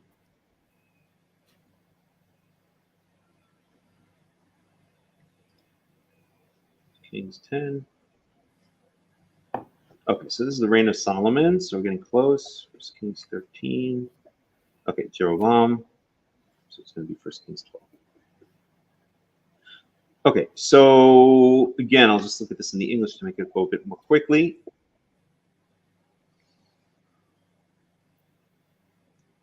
So Israel rebels against Rehoboam. So this is where the kingdom splits. And I'm just finding exactly what I'm looking for. Second. Jeroboam thought himself. Yeah. So here, this is 1 Kings chapter 12. So this is Jeroboam. I'll start it back here. Chapter 12, verse 26. Jeroboam thought to himself, the kingdom will now likely revert to the house of David. If these people go up to offer sacrifices, I guess this is kind of proof that my theory is wrong. Sacrifices at the temple of Yahweh in Jerusalem, they will again give their allegiance to their Lord, Rehoboam, king of Judah. They will kill me and return to King Rehoboam. After seeking advice, the king made 2 golden calves. He said to the people, it is too much for you to go up to Jerusalem. Here are your gods, Israel, who brought you up out of Egypt. The same thing that Aaron said to the people when they made when he made them the golden calf, right, back at Mount Sinai in Exodus 17, I believe it was. Once one he set up in Bethel and the other in Dan. No, not 17. That was before the beginning of the month. At any rate, one he set up in Bethel and the other in Dan. And this thing became a sin. The people came to worship the one at Bethel and went as far as Dan to worship the other. So here he sets up 2 gods, 2 golden calves. Okay, and he says, these are your gods. Maybe we should look at this in the Hebrew. 1 Kings. So I guess my theory is wrong, actually. I have to say that kind of proves it. But it was a nice idea. Or maybe it's not wrong. Maybe there's another explanation. Let's just look at this in the Hebrew.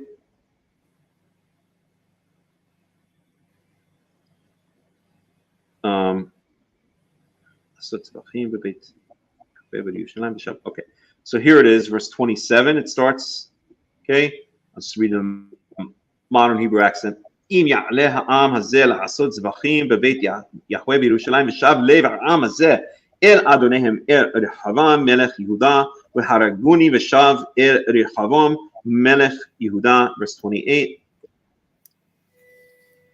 And I'll translate where I need to. ויבעץ המלך ויעש שני רגלי זהב. So the king, meaning Yerovam, the king took advice. He got counsel. And he made 2 aglei zahav. He made 2 golden calves.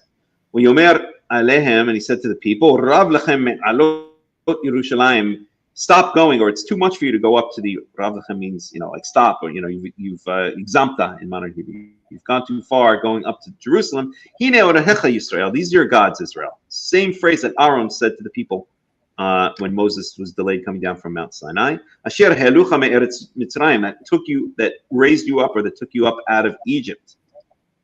We asem et achad beBetel, and he put one of these calves in Betel, ve'et achad natan bedan, and the second one he put in Dan. Va'yihi ba'adavar hazeh lechatat, and so this thing was a sin. V'yelchu ha'am, it was a snare. V'yelchu ha'am lifnei achad ad Dan, and so the people went from before one all the way to Dan. Yas et bet bamot, and then it goes on. Okay. And then he points Kohanim to these cultic sites. So I guess that kind of proves it. I guess 1 Kings 12 shows that Bethel and Yerushalayim are two clearly different places.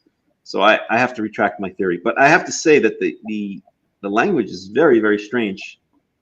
So I don't know. I'm not going to fully retract my theory. Maybe there's another explanation, but it does seem to disprove what I'm saying, in all honesty. Okay. Sleep on it. But was that the same Bethel? Right. That's always the question. Yeah. Sleep on it. I'll put a rock under my my head and sleep on it. Right. There you go. So, but you know what it's are you like? going to play us your song, by the way? Melech, Yes. you know what it's like. It's like, Yeah. of course I want you to play my song. And No, you have to play it for us. You have your banjo. No, but I recorded it, a kind of semi-professional recording 2 days ago. Okay. And it's on YouTube. I think so. All right. called- I can do that. If you, You saw it? all right. Kiyamim Achadim. I saw your link. I saw your link on well, when we get to that part of the story, if we get to that part of the story. If not, I'll play it right before the study ends. But let me just mention again, I'm thinking out loud.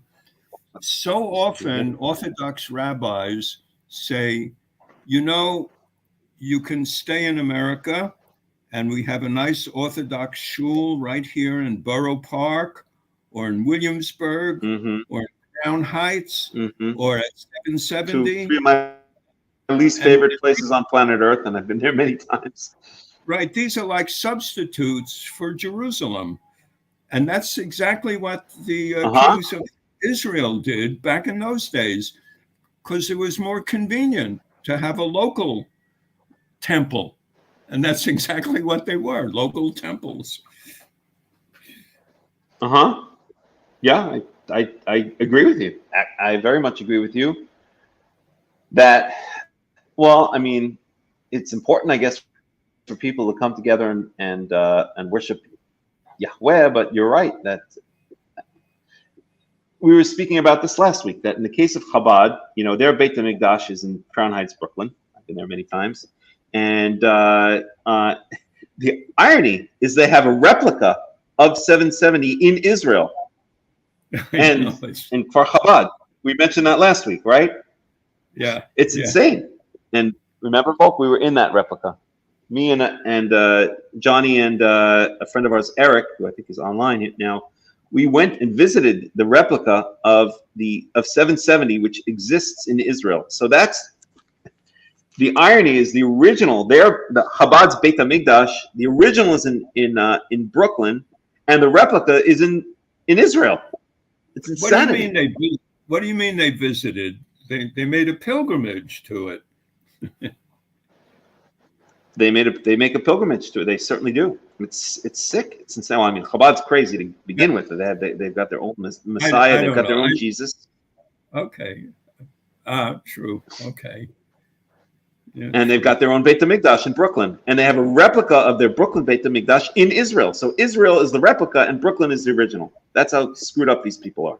It's insanity. But it really is insanity. But what?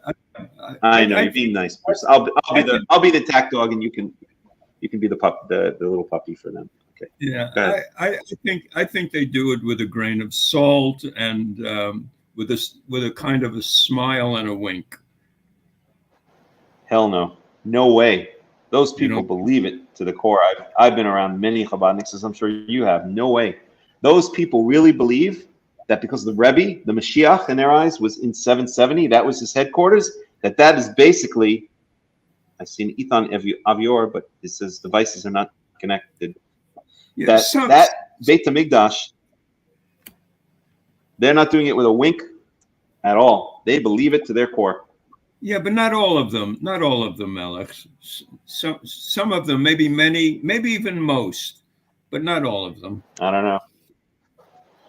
know. I don't think that's the case. I think they really believe that I don't know. I've never heard things like, they literally believe it's a Beit HaMikdash, but for all intents and purposes, their cultic center, it's 770, not Israel. What is that professional survey organization? There's a couple of them that always take surveys of people's opinions. I don't know. There's a couple of different ones. Yeah, there's a few of them. We should contract them to do a survey of the Chabadniks. How many of them really believe that Schneerson is the Messiah? It would be interesting. Anywho, what percentage really believe that he's Messiah? I don't know. Some might be embarrassed to say it publicly. At any rate, listen, let's not get bogged down on that. The point is that what Yerovam wanted to do was not just he wanted to create an alternate place, because it says explicitly, he thought that if the people continued to go up to Jerusalem to continue to worship Yahweh, that they would revert to Rechavam. He would lose the northern kingdom, and all the people would revert to Rechavam. So he basically made his own two cultic places of worship, okay? and that was in Bethel and Dan. It also says, by the way, very interestingly, and this is why some Karaites, I think it's Kirkasani or Kumisi. I think it's Kirkasani. No, it's Kumisi, I think. Compares, but it's a common idea that I've heard in among some medieval Karaites that the rabbis are compared to Yerovam. And why is that? And by the way, the rabbis love to compare the Karaites to Yerovam. But why are they compared to Yerovam? Let's look. 1 second, let me find it.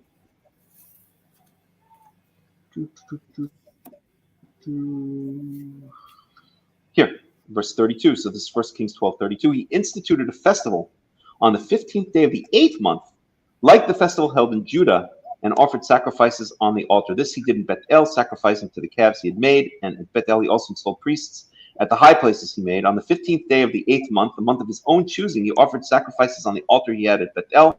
So he instituted the festival for the Israelites and went up to the altar to make offerings. So he basically made his own holiday. Instead of the 15th day of the 7th month, he made it on the 15th day of the 8th month. Okay? He made his own Sukkot. He made his own religion. He changed the times, the seasons and the times.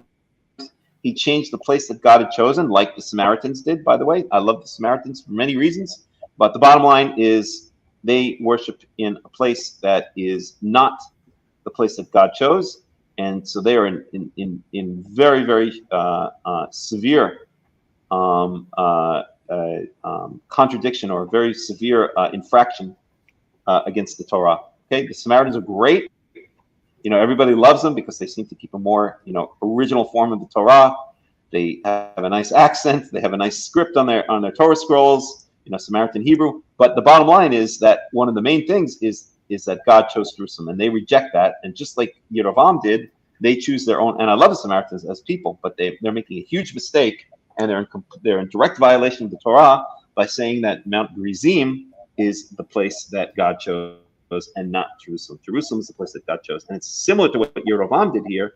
So Yerovam chose he took the place away from Jerusalem, and he basically built two cultic places of cultic worship in Bethel and Dan, and he changed the holiday from the 7th month, 15th day of the 7th month. He made his own Sukkot on the 15th day of the 8th month. So medieval Karaites, again, I think it's What I see in this, Melech, and you mentioned it, so I'm going to use a device of judo, is to use what you mentioned against Karaites.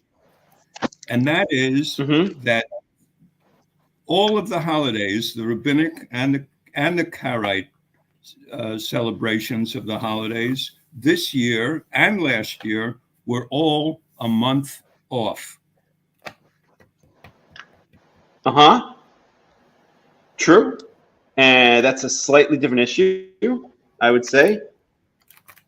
That is a slightly different issue. But yes, you're right. In that sense, you're right. But that's because of a different level of rebelliousness of the rabbis, and that's the consequence of them not following the observational calendar and going instead by the calculated Babylonian calendar, which they call the Hebrew calendar. You're right. Those are the consequences. When you don't stick to the original Torah, then things get a little bit weird. So yeah, I hear what you're saying. That actually, ironically speaking, it could be in certain months that they end up celebrating Sukkot on. Well, let's think about this for a second. So their calendar is they could end up celebrating Sukkot a month later than the Aviv would call for. And so they can actually end up celebrating Yerovam Sukkot instead of Yahweh's Sukkot. Here's this person again. I think this is a scammer. So, all right, let's get rid of this person. Okay, so that's that. Ben and Ariella, you want to say something? Yeah, could I just go back a couple of sentences there to something? We came in just when you were talking about the Rebbe and everything, and I just wanted to say, and I don't know if Bruce heard me say this before, but when we lived in the Chabadnik area of Sfat, our next door, all of the people had pictures of the Rebbe outside their door, and it was the atypical picture of the Rebbe shrine. The shrine picture, and this woman, she literally worshipped it. She would come out in the morning, kiss this picture, and then when she came back in the evening, she would kiss it, and she would tell us about how the Rebbe held his arms open to her from this picture to embrace her. So, I mean, there was it was worship. There was nothing else but worship there. And sorry, I know that's a bit behind where you were, but that's just all I wanted to say about it. But also they would have. I've seen it. They also had billboards all over Sfat with the picture of the Rebbe and saying Mashiach is coming. Yeah, they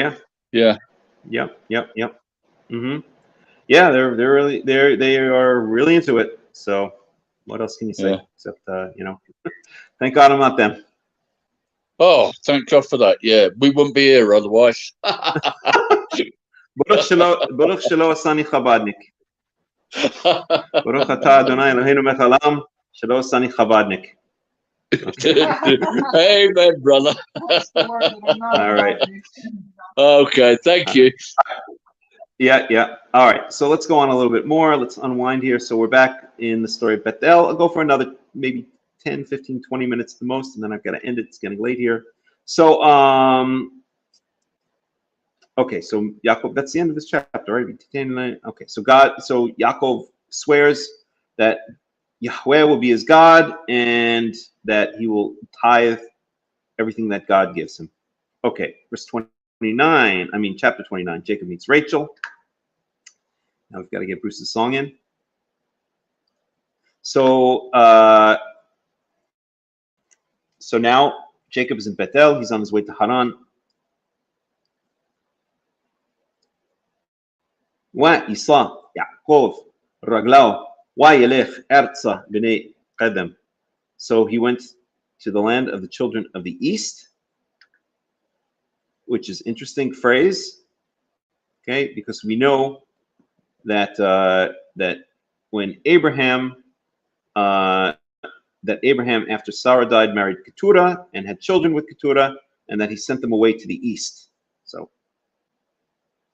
I don't know exactly if there's a connection there, but it's the same general region because we know he's going to to Aram Naharaim, to the Aramean. Okay, verse 2. Wayar wahine be'er ba'sadeh wahine sham shelosha عذري صون رؤسهم عليها كمين ها بئر ههي يشكو ها ها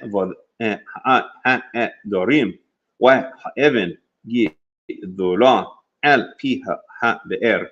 Okay, so he looked, and behold, there was a well in the field, and there were 3 flocks of sheep, rotzim, kneeling down or maybe grazing. Et Evan, well, I skipped the line, I'm sorry. Aleha. So there were 3 flocks of sheep grazing in the field or lying down in the field. Kimin ha'be'er hahi yashku ha'adarim, because from this well, they, meaning the shepherds, would give water, would water the flocks. Waha'evan gedola al pi ha'be'er, and there was a huge rock on a heavy rock, a big rock, a huge rock on the mouth of the well. Al pi ha'be'er. Verse 3. Wa ne'esfu shoma kol ha'adarim ve'ghalelu et ha'evan me'al pi ha'be'er wahishku et ha'son wahishivu et ha'evan al pi ha'be'er limikoma. So all of the, I'm sorry. Yeah, the Adarim, the shepherds, would gather together, and they would roll this rock from off of the mouth of the well, and they would water the flock, give water to the flocks. And afterwards, they would roll, they would return the rock to its place. Okay. Verse 4. Wayomer lohem Yaakov ahai me'ain atem wayomru beharan enochnu. And they said to him, and Yaakov said to them, my brothers, just like in Hebrew they call it one achi back in the days as well. My brothers, where are you from? And they said, we are from Haran. Okay, well, there we go. That's where he was heading to, right? That's where Bethuel is his father's first cousin. Wayomer lohem hayadatem et Lavan ben Nahor wayomru yadanu. And they said to him, do you know Lavan, son of Nahor? And they said, we know him. Well, Lavan is not directly the son of Nahor, right? If we look at that family tree.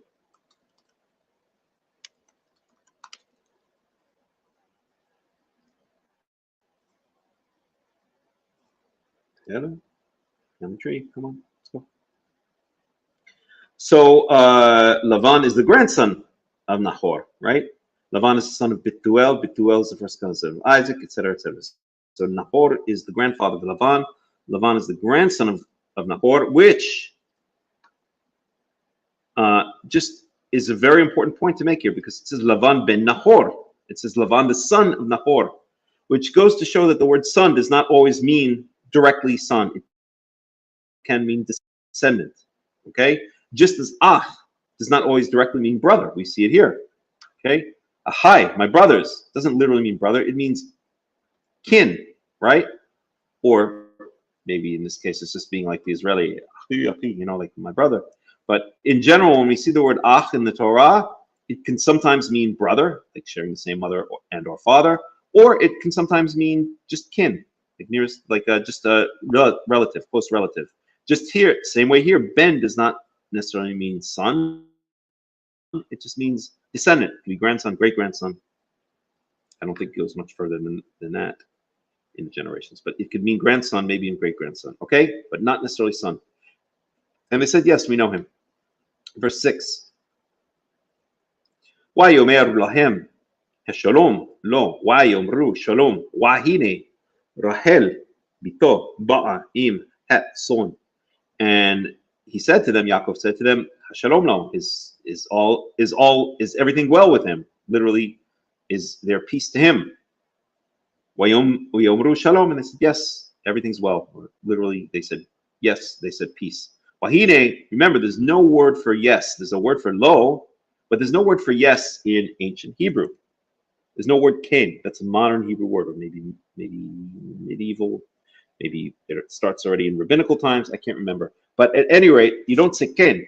The way you said yes in biblical Hebrew is you affirm the question you're asked. So let's say, I don't know, is there food?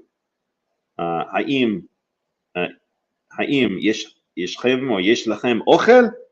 Yesh lanu ochel. Do you have food? We have food. That's how you said yes. You reaffirmed the question that was asked, or you affirmed the question that was asked. So same thing here.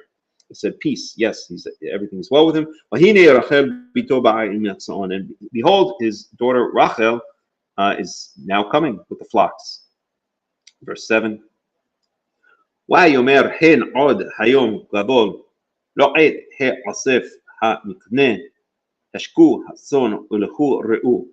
And he said, but the still, literally the day is still big.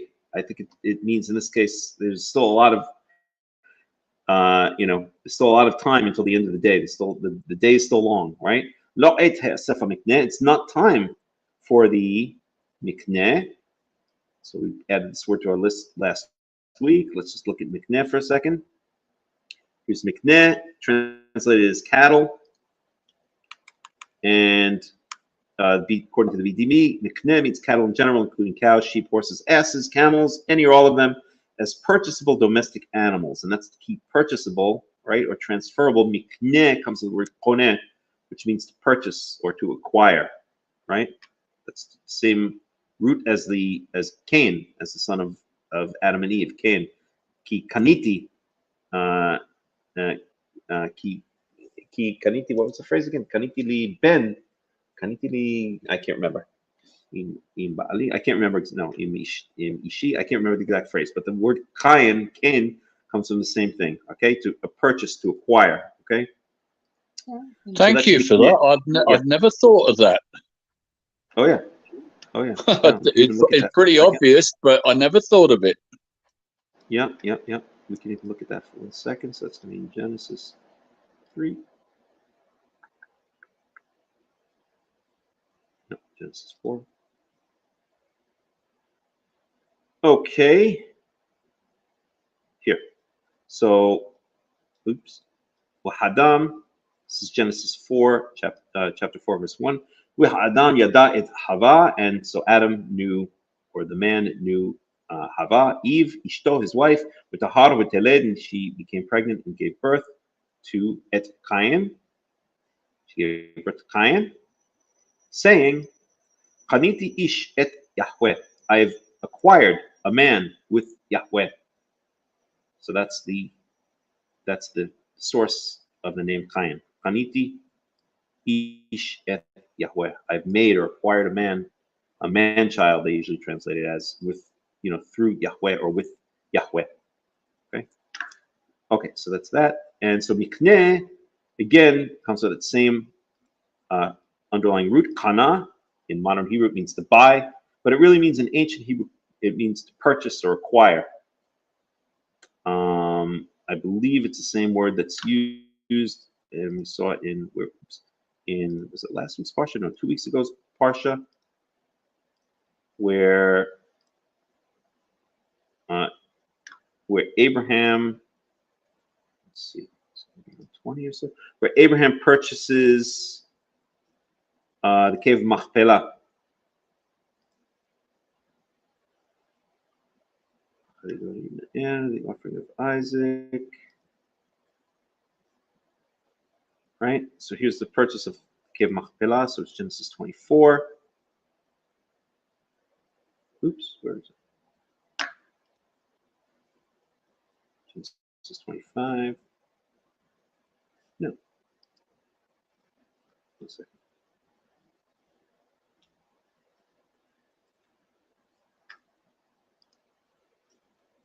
Here it is.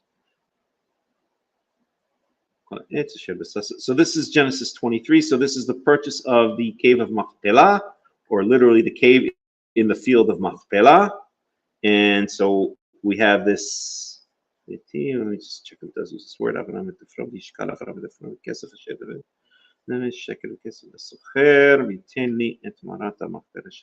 second.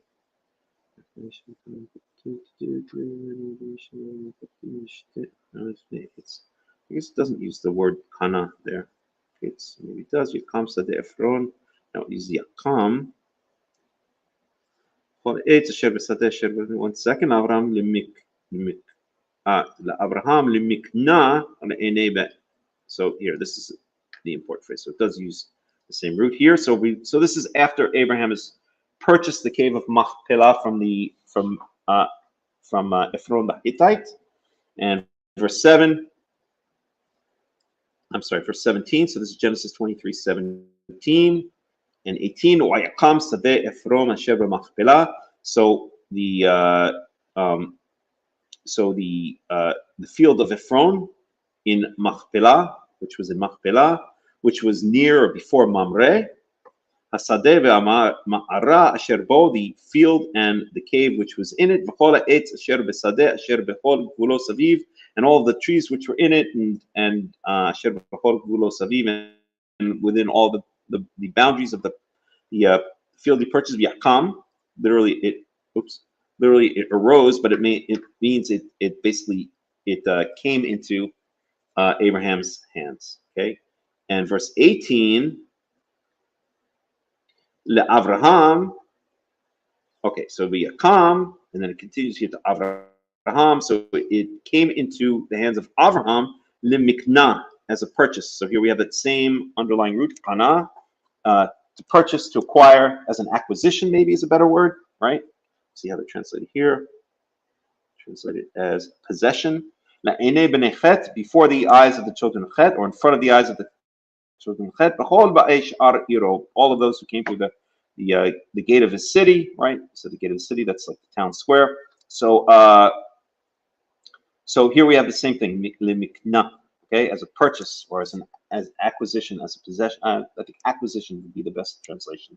Okay, before the eyes of the children of Chet. So that's the same phrase there, the same phrase as kain, the same phrase here as mikneh. So mikneh is just a general term for livestock.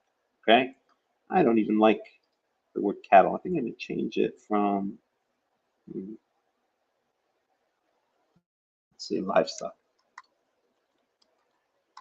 I think that expresses it more, right? Because that livestock kind of expresses the fact that these are things that are bought and sold. They're commodities, right? Livestock, right? Don't you have the livestock exchange in Chicago or something like that? Is that right? That's maybe the commodities exchange. I don't know. Okay, at any rate, cattle in general, including cows, sheep, horses, asses, camels, as purchasable domestic animals, and that's the key. That's why it's called mikna, okay? Because they're koneh, they're purchased, or the nikneh, they're sold and bought and sold. Okay. At any rate, so the livestock, ashku etzon v'lechu re'u. Ashku etzon v'lechu re'u. So isn't it? It's not yet time for the gathering of the livestock to water the sheep and go graze. Okay, and so the shepherd said, "Vayomru lo nuchal ad asher yasfu kol ha'adarim." We can't do this until all of the shepherds are gathered together. We galalu et ha'even me'al pi habe'er va'ishkinu as'on. We can't do this until all of the shepherds gathered together and they roll the stone from off of the mouth of the well, and then we can water the flock. Okay, so what's the idea here? The idea is that the story is being set up to say, listen, you need a whole bunch of men to roll this stone. That's how big it is. But Jacob is gonna, he's gonna get Superman powers, right? There are cases, right? We know, we've heard of. There are actually cases of when the adrenaline gets going, right? Like when someone sees a loved one, God forbid, caught under a car, and they suddenly, they have these suddenly acquire these superhuman powers, and they're able to lift the car off the loved one, right? These are actually documented cases. So I guess Jacob seeing Rachel, he's so filled with strength, or so filled with excitement over her. He must know this is the one, right? He must see something special in her, and he's filled with this power, this adrenaline, these Superman powers, and of course he's able to roll the stone off just by himself. But the whole point, the setup of the story, is to just show, right, that these are that he acquired like these superhuman powers temporarily, right? He became a temporary Superman upon seeing his beloved Rachel. So in a second we'll have Bruce either sing to us live or we'll play his video. Okay, so verse 9, and I really have to stop soon, but we'll go until the end of this section at least. Okay, and how far does this portion go? This goes up until 32. Oh boy, I can be able to get that far. עודנו מדבר עמם ורחל באה עם הצאן אשר לאביה כי רועה היא. So while he was still speaking with them, while Jacob was still speaking with them, Rachel came with her flock, with her father's flock, because she was a shepherdess. She was a shepherdess. Ro'ahi. Okay, family business, shepherds, right? I know, and maybe Ariella and Ben, and probably Bruce for sure knows, I know Jews who've become shepherds because they wanted to, connect with the ancient, in Israel I'm talking about, who have become shepherds because they wanted to connect with the, the family business, family traditions. So when Jacob saw Rachel, bat Lavan, the daughter of Lavan, and this time it literally is, she is the daughter, right? Here's Rachel and Leah are the daughters of Lavan. We know that, right? The brother of his mother. So again, is Lavan the brother of Jacob's mother? Jacob's mother is Rivka, right? And Lavan is indeed the brother of his mother, right? So there's a lot of family tree stuff going on there. Okay. Ve'etz on Lavan, achi imo, and the flock of Lavan, his brother's mother, the brother of his mother. Vayigash Yaakov, and Jacob approached. Vayigal et ha'even me'al pi ha'be'er, and he rolled the stone from off the mouth of the well. Vayash et tzon Lavan achi imo, and he gave water, or watered the flock of Lavan, the brother of his mother. So Superman powers, seeing Rachel, right? And it says specifically, Kasher Ra'a Yaakov et Rachel, when Yaakov saw Rachel. So that's what did it for him, right? He's clearly in love, this guy. He's flowing with with all the hormones necessary to, become a Superman. Okay, so verse 11. Wayash Yaakov Rachel v'yisa et kolo v'yayv. So Yaakov gave water to Rachel. Maybe that means by extension Rachel's flock, but it might mean Rachel herself. V'yisa et kolo v'yayv, and he raised his voice and cried. So it just meant he started weeping aloud. Basically, this is a phrase that appears a number of times in Tanakh. Raised his voice and cried. Okay. And Yaakov said to Rachel,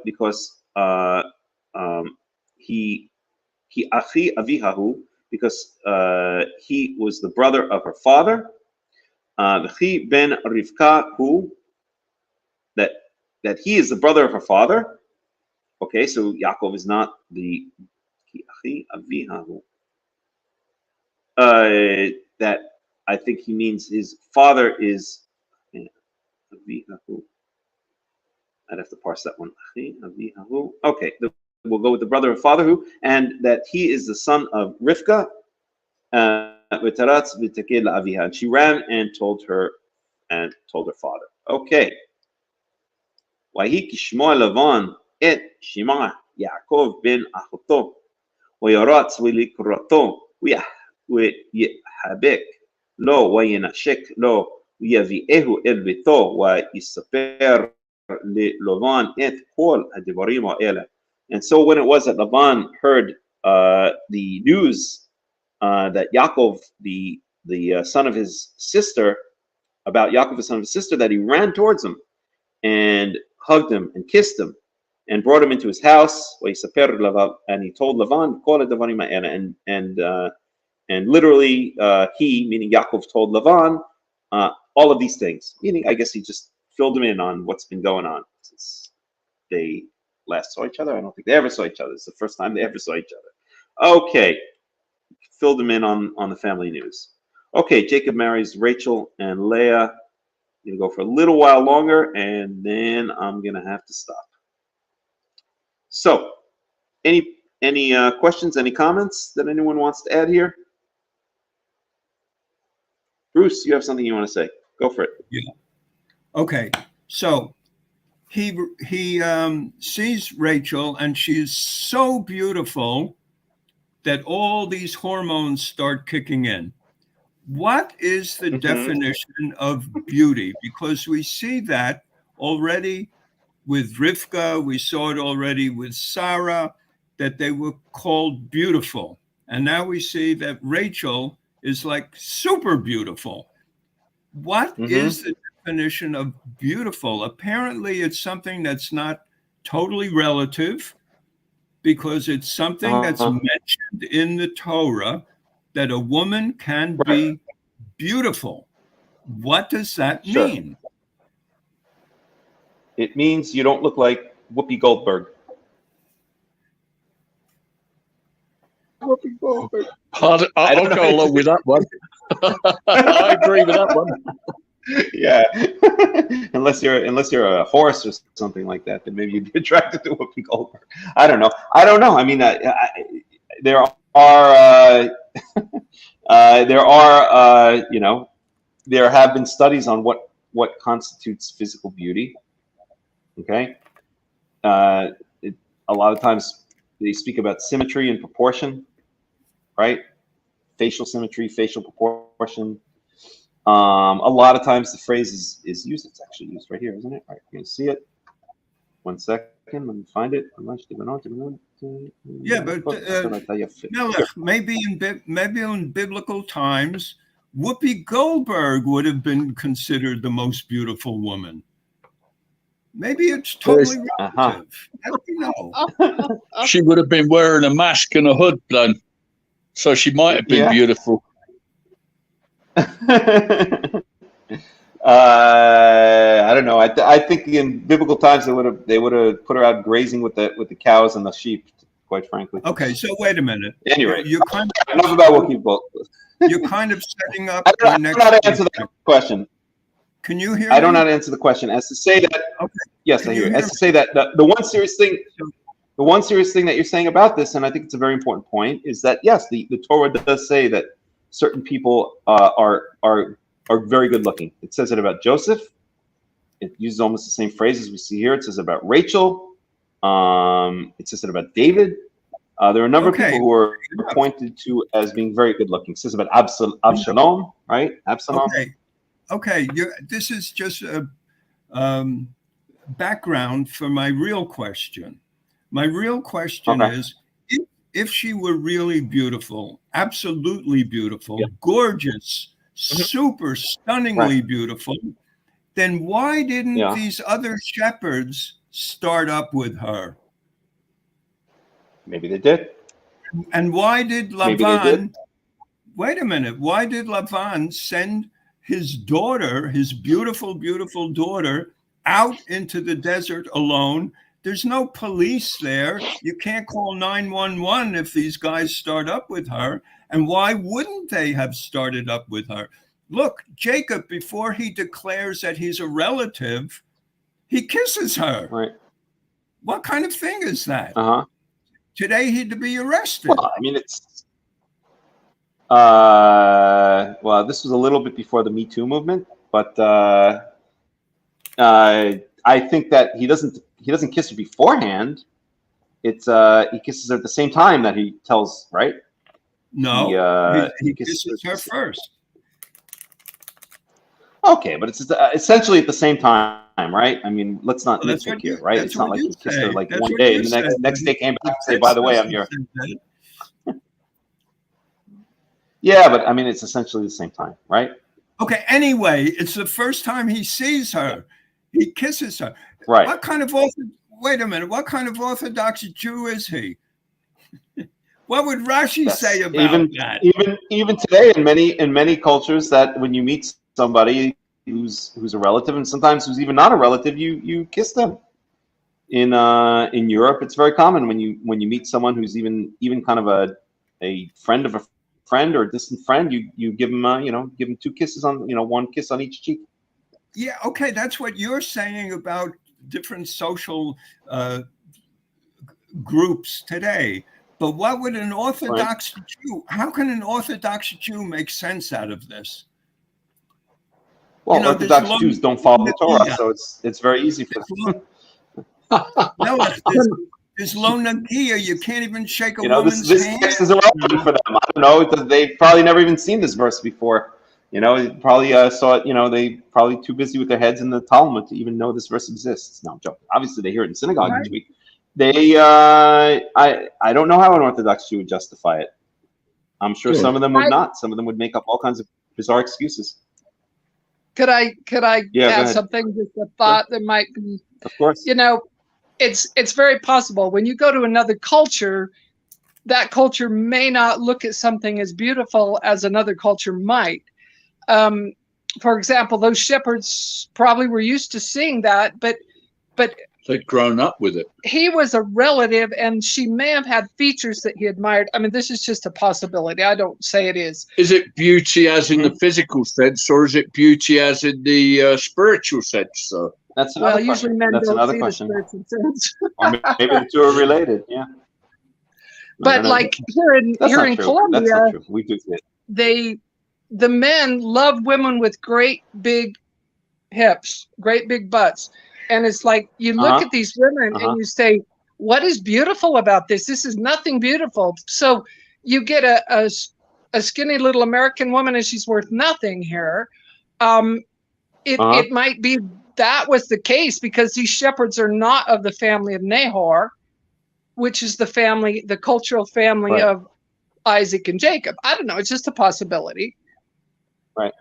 Yeah, it's all speculation. But the one thing I will say is that it does show that the Torah does have an objective view of beauty, and I think this has very wide implications. And to bring it to a completely different topic, I think the topic it's relevant to, and something I've been trying to point out for years, is actually relevant to kashrut, because the animals that we're restricted from eating are animals that God has basically decided are disgusting. Okay, so He has an objective aesthetic sense, or the Torah / God has an objective aesthetic sense of what animals are proper for us to eat, are clean, and what animals are unclean, right? So a snake is something that God has decided is disgusting. We should not eat it. Whereas a cow is something He's decided is not disgusting and we can eat it. So there's this concept throughout the Torah of what I would call objective, not subjective, but a kind of objective aesthetics. And that's played out here. Yeah, the Torah has a clear view that Rachel, like Joseph, like Absalom, like David, were objectively good looking, whatever that means. Right? So, all right, let's go on a couple more verses. I've really got to stop. It's getting late here. So I'll go to the end of this paragraph. So Jacob started crying. Okay, okay, so now, Lavan runs out and hugs and kisses Jacob and brings him into his house. Jacob marries Leah and Rachel, verse 14. ויאמר לו לבן אח עצמי ובשרי אתה וישב עמו חודש ימים. And he said to him, so Lavan said to Jacob, you are none other than my bone and my flesh. Okay, that's an interesting phrase. We'll talk about that. Second, and he dwelled with him for a month, meaning Jacob dwelled with Lavan for a month, right? That's the only thing that can be understood from the context. Okay, let's look at this phrase. Atzmi ubisari. Okay, that reminds me of another phrase in Genesis 2. Christian woman. 1 second. 1 second. Interesting. Let's look at Genesis 2, verse 23. Creation of Eve, of the first woman. Adam. So remember, okay. So Adam was looking for a wife among the animals, like some people in the United States of America do in this day and age, and said, so finally, God says none of these are right for him, and he makes the woman. And it says in verse 23, Adam, and so Adam said, this time, this is bone from my bones and flesh from my flesh. And so this one shall be called Isha, because she is taken from a man, right? She's taken from the man, right? She's called woman, Isha, because from a man, Me'ish, she's taken. But anyway, the point here is, what does he say? This time is etzem me'atzmi o basar mi basari, bone from my bone and flesh from my flesh. That's exactly the same phrase that's used right here. Where was it? Oops, right here. Yomerlo, so Lavan says to Jacob, ach atzmi o basariata, you are my bone and my flesh. Same phrase, right? Or same, not exactly the same phrase word for word, but here Adam says, you are bone from my bone and flesh from my flesh. And Lavan says to Jacob, you are my bone and my flesh. Okay, so that's an interesting phrase, it's interesting phraseology, a phraseology that really harkens all the way back to the creation of the first woman, right? So that's apparently a phrase was common at the time, or in the Tanakh, you could say, or it has a very specific meaning. Okay. So he stayed with him for a month. Verse 15. Why Yomer Lavan Yaakov Achi ata ve'avdatani hinom hagida li ma maskurtecha. And he said to him, so Lavan said to Jacob, behold, you're my brother. But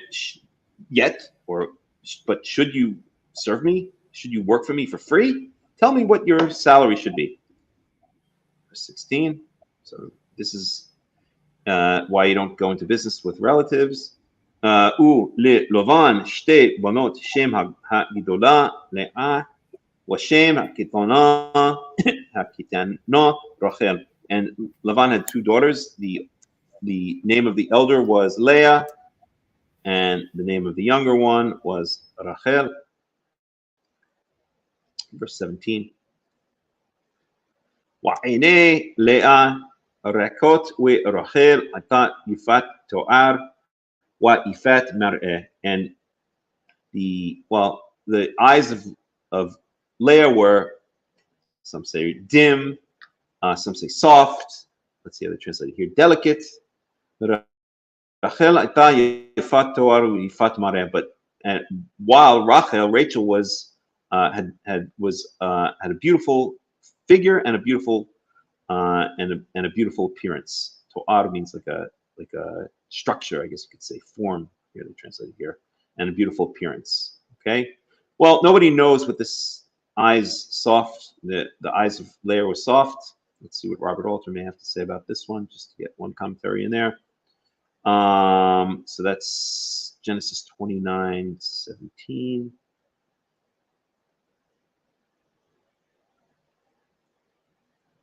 I'm sure I'll have a commentary about it. Leah's eyes were tender. The precise meaning in this context of the adjective is uncertain. Generally, the word arach is an antonym of hard and means soft, gentle, tender, or in a few instances weak. The claim that here it refers to dullness or a lusterless quality is pure translation by immediate context, because arach nowhere else has that meaning.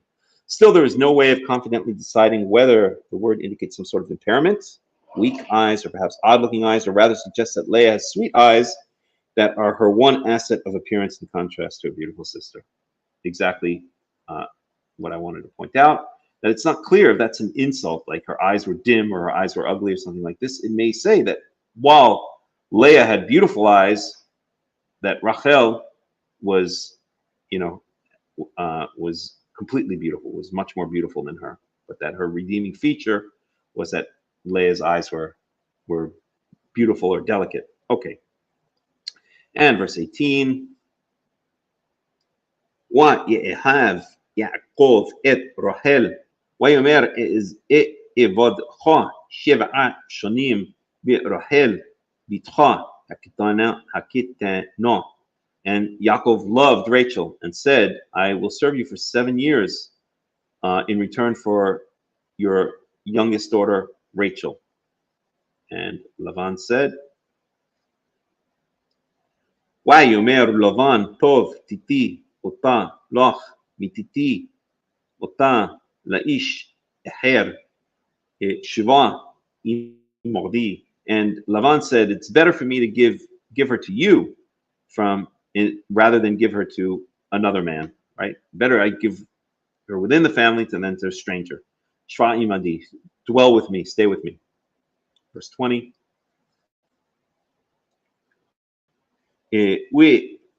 ויעבוד יעקב ברחל 7 שנים ויהיו בעיניו כימים אחדים באהבתו אותה. And Jacob served or worked for Rachel for 7 years, and it was in his eyes like just a few days because out of his great love, out of his love for her. So again, it's almost like, right, his ability to roll heavy stones off of wells, his ability to shrink 7 years into something that feels like just a few days. I mean, he was clearly deeply, deeply, madly in love with Rachel, right, and not so much with Leah. And that's why she's called the Isha Snu'ah. She's called the hated woman, which doesn't mean the hated woman. It just means the woman who is not loved, right? So that's always a problem in polygamous relationships, that there might be one wife who's the favored wife, and then the other one feels, scorned or left out or whatever the case may be. I actually knew somebody who's in a polygamous relationship, and this was a big problem. Okay, so at any rate, I'll go a little bit more. ויאמר יעקב אל לבן, הבה את אשתי כי מלאו ימי ואבואה אליה. So Yaakov said to Lavan, bring me my wife, or let me have my wife. Give me my wife, ki mal'u yamai, because I've fulfilled my days are complete, meaning 7 years, and let me come into her. In other words, let me marry her. Let me have relations with her, basically. ויאסוף לבן את כל אנשי המקום ויעש משתה. And Lavan gathered together all of the people of the place, and he did a feast. Mishte comes the word shote, shata, literally a drinking party, meaning implying wine. Wahi ba erev, ויקח את לאה ביתו ויבא אותה אליו ויבוא אליה. So, and it was in the evening that he took his daughter Leah, not Rachel, but Leah, and he came into her, or to her, and he brought her to him, ויבוא אליה, and he came to her. Okay. ויתן לבן לה את זבחה שפחתו ללאה ביתו שפחה. And Lavan gave her, and he gave to Leah Zilpah, his maidservant, to Leah, his daughter, as a maidservant, right? So shifcha, it's interesting because shifcha, in the case when it's spoken about in relation to a man, could mean a concubine, but it clearly doesn't mean concubine. So here it's called the shifcha of Lavan, right? So that means it could mean maidservant, or it could also mean concubine. But she's also called the shif. She gave it to Leah as a shifcha. Certainly doesn't mean Leah's concubine. It means here maidservant. So that word shifcha can have those two different meanings, just as a maidservant, or it can mean a concubine, like a second-tier wife is basically what a concubine is. A woman who you have relations with, but doesn't have the same status as a wife, as an isha, right? And the importance of this is that Zilpah, why is Zilpah mentioned? Because she is going to become the mother of two tribes, right? Yaakov is going to have relations with her when Leah cannot conceive. Okay. Or when Leah wants to conceive more children. Okay. Wahi baboker, wahinehi Leah. And so it was in the morning, and behold, it was Leah. ויאמר אל לבן למען זאת עשית לי הלא ברחל ועבדתי עמך ולמה הרימיתני. And so when he woke up in the morning, behold, it was Leah. So that's an interesting story, right? She came to him at night, or Lavan brought Leah at night, and in the morning, it says he noticed it was Leah. Well, then the rabbis have all kinds of stupid, midrashim about this, something about Leah giving him the keys and secret passwords and all kinds of nonsense. But it might just mean I don't think it's conceivable that Yaakov didn't know that it was Leah, right? It probably just means that in the morning, the whole thing was brought to Lavan's attention. Let's see what Robert Alter has to say about this one. So this is verse 25, 24. Oops.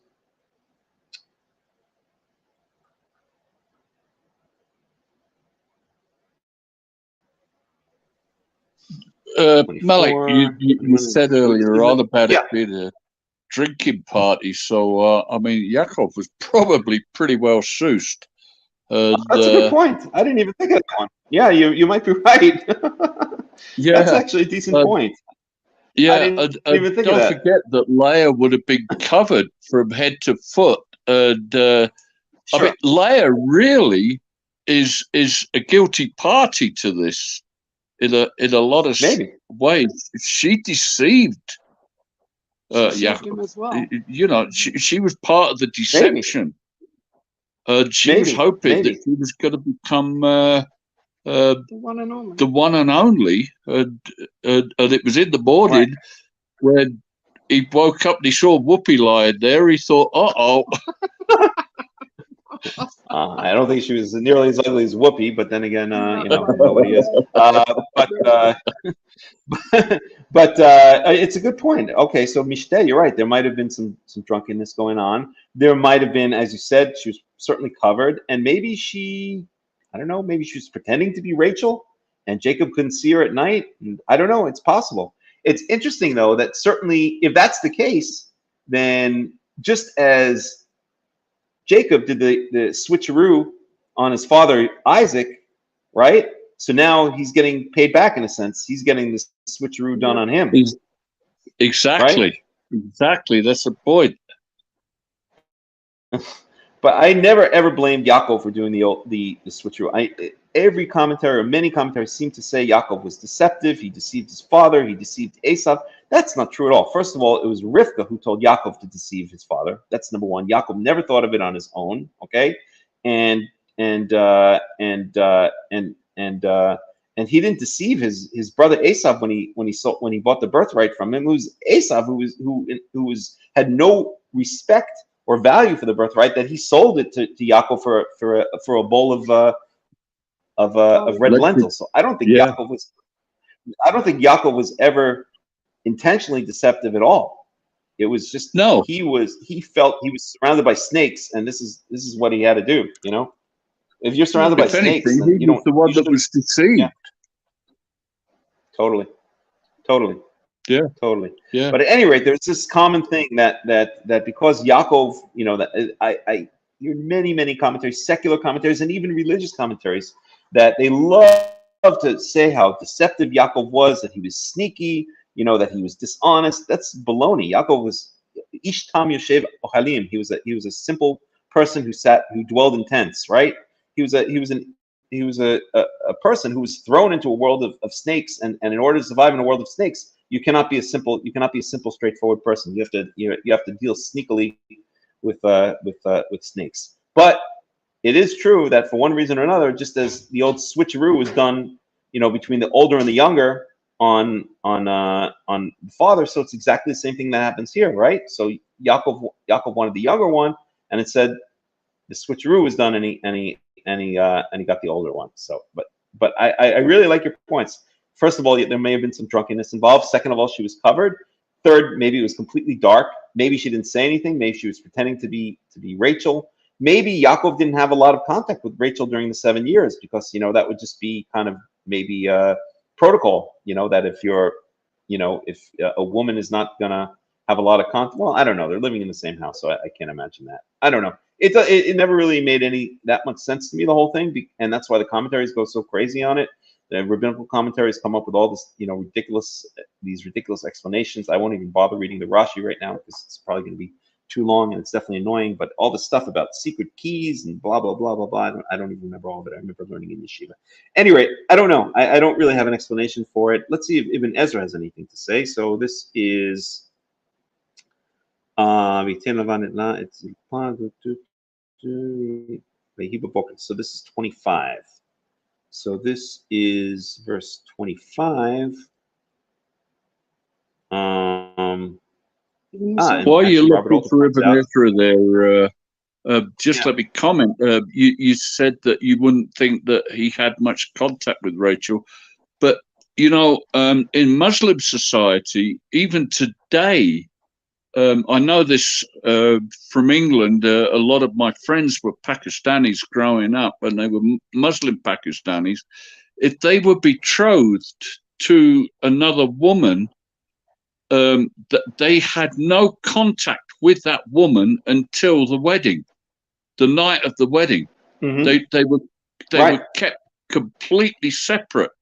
And possibly in those days, the same thing happened. So he didn't know Rachel at all. Yeah, it's possible. It's possible. It's totally possible. Well, let's see what Ibn Ezra might have to say about this. So this is 29:25. Okay. 29.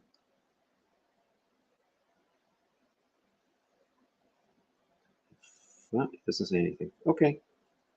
Rashi. I don't know why I'm looking up Rashi. So I like to torture myself, but let's just take a look for a second.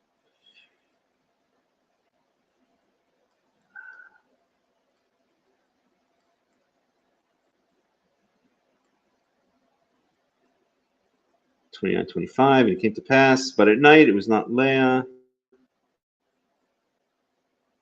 because Jacob, here, this is the thing I was saying, because Jacob had given Rachel certain secret signs by which they could at all times recognize one another. And when Rachel saw they were about to bring Leah to him for the marriage ceremony, she thought, my sister may now be put to shame, and that she therefore readily transmitted these signs to her. So basically, Rachel gave Leah the password to her Google account or something like that. Okay. Anywho, so that's what Rashi says, right? So that's ridiculous. Okay. Leah v'yomer el Lavan ma zot asita li halo berachel avatani imach ve'lama rimitani. So Robert Alter points out that the same question is the exact same question that Isaac asked Jacob. Why did you deceive me? Lama rimitani.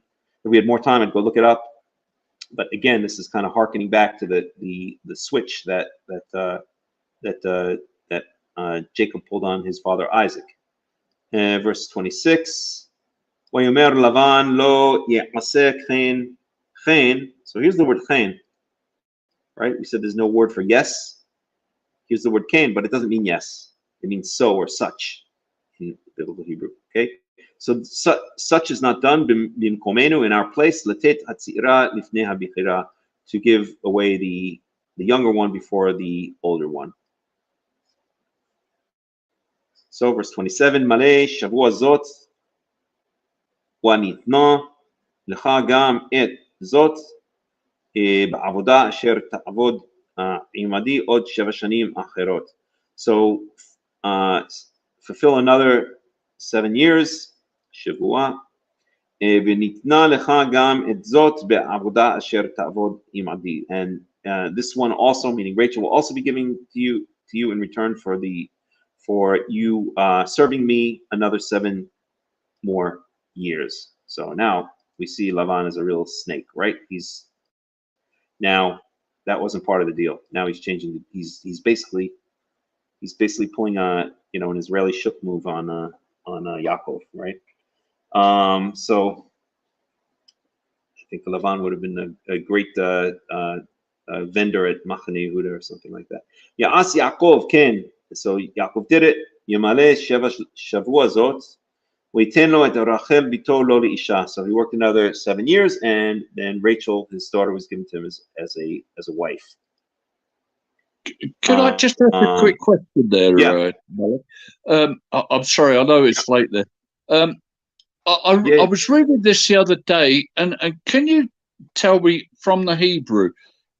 He said, the way I read it was that in 7 days he gave a bridal week. Yeah, a bridal week. In 7 days he gave Rachel to him, and then he had to work. It wasn't that he had to work another 7 years and then he got Rachel. That's what I thought too.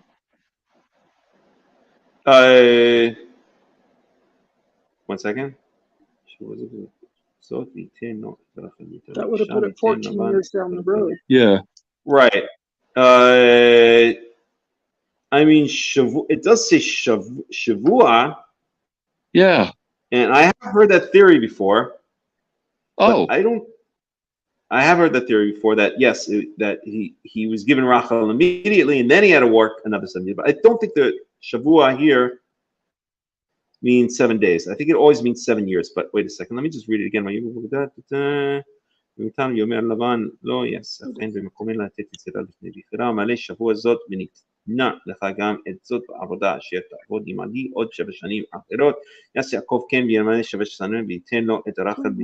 seems pretty clear to me that she was given to him after 14 years, another 7 years.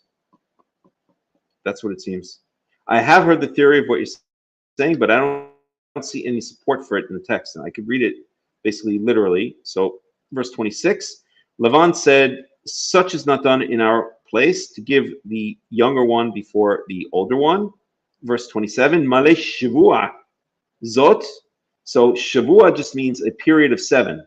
Okay, Shavua is a week, but it can also mean 7 years, because it's like, for instance, in the Shemitah year, it's also used as to mean 7 years. So it just means a period of 7. It doesn't necessarily mean 7 days, but it does say Shavua. Here they translate it as, okay, they translate it here as a week. Let's see what Robert Alter does with that one. So this is 27. Melech, look at verse 30. It says he took Rachel and then served another 7 years, which makes me think that he did give her up front. And also, if it was 14 years before he took her, that would have put a lot of difference in it would have been why she never could have any children. And the reason was because she was barren, not because she was 14 years later. Right. Well, actually, Robert Alter does say finish out the bridal week. So that would support what you're saying. And let's look at Everett Fox. So we're in Genesis, what was it again? 29. Genesis 29.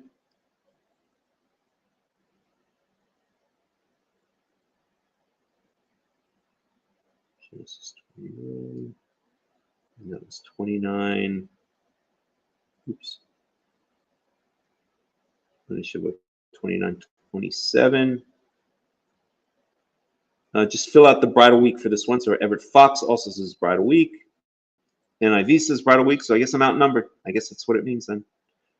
I'm curious if any of them say, wait, let me just read again. Manei Shavua Zot. ניתנה לך גם את זאת בעבודה אשר תעבוד עמדי עוד 7 שנים אחרות. יעש יעקב כן וימלא שבוע זאת וייתן לו את רחל ביתו לא לאישה וייתן לבן רחל ביתו. את בלהה שפחתו לה לשפחה ויבוא גם אל רחל ויאהב גם את רחל מלאה ויעבוד עמו עוד 7 שנים אחרות. Okay, yeah, I guess it makes sense. Because it does say then he worked for him another 7 years. Okay, I guess it's fair enough. I'm curious if any of the translations at all treat that as 7 years. Let me just see for a second. So that's going to be, again, we're in Genesis 29,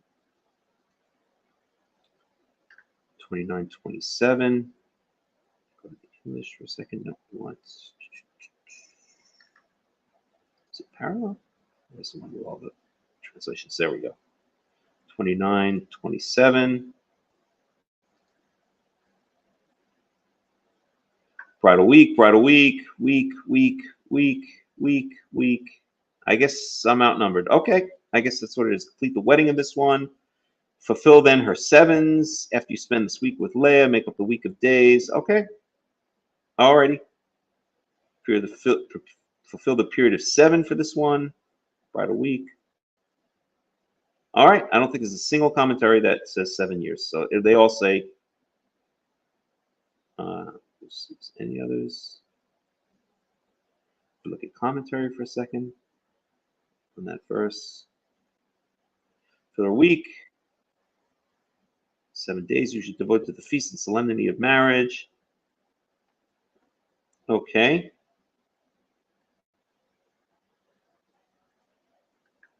And also, he claims to suspect that he made feast. The feast of the bride's father seems to have lasted 7 days, at the close of which the marriage was completed, but the custom seemed to have varied according to the circumstances of the bridegroom. Jacob had no house of his own to which to conduct the bride.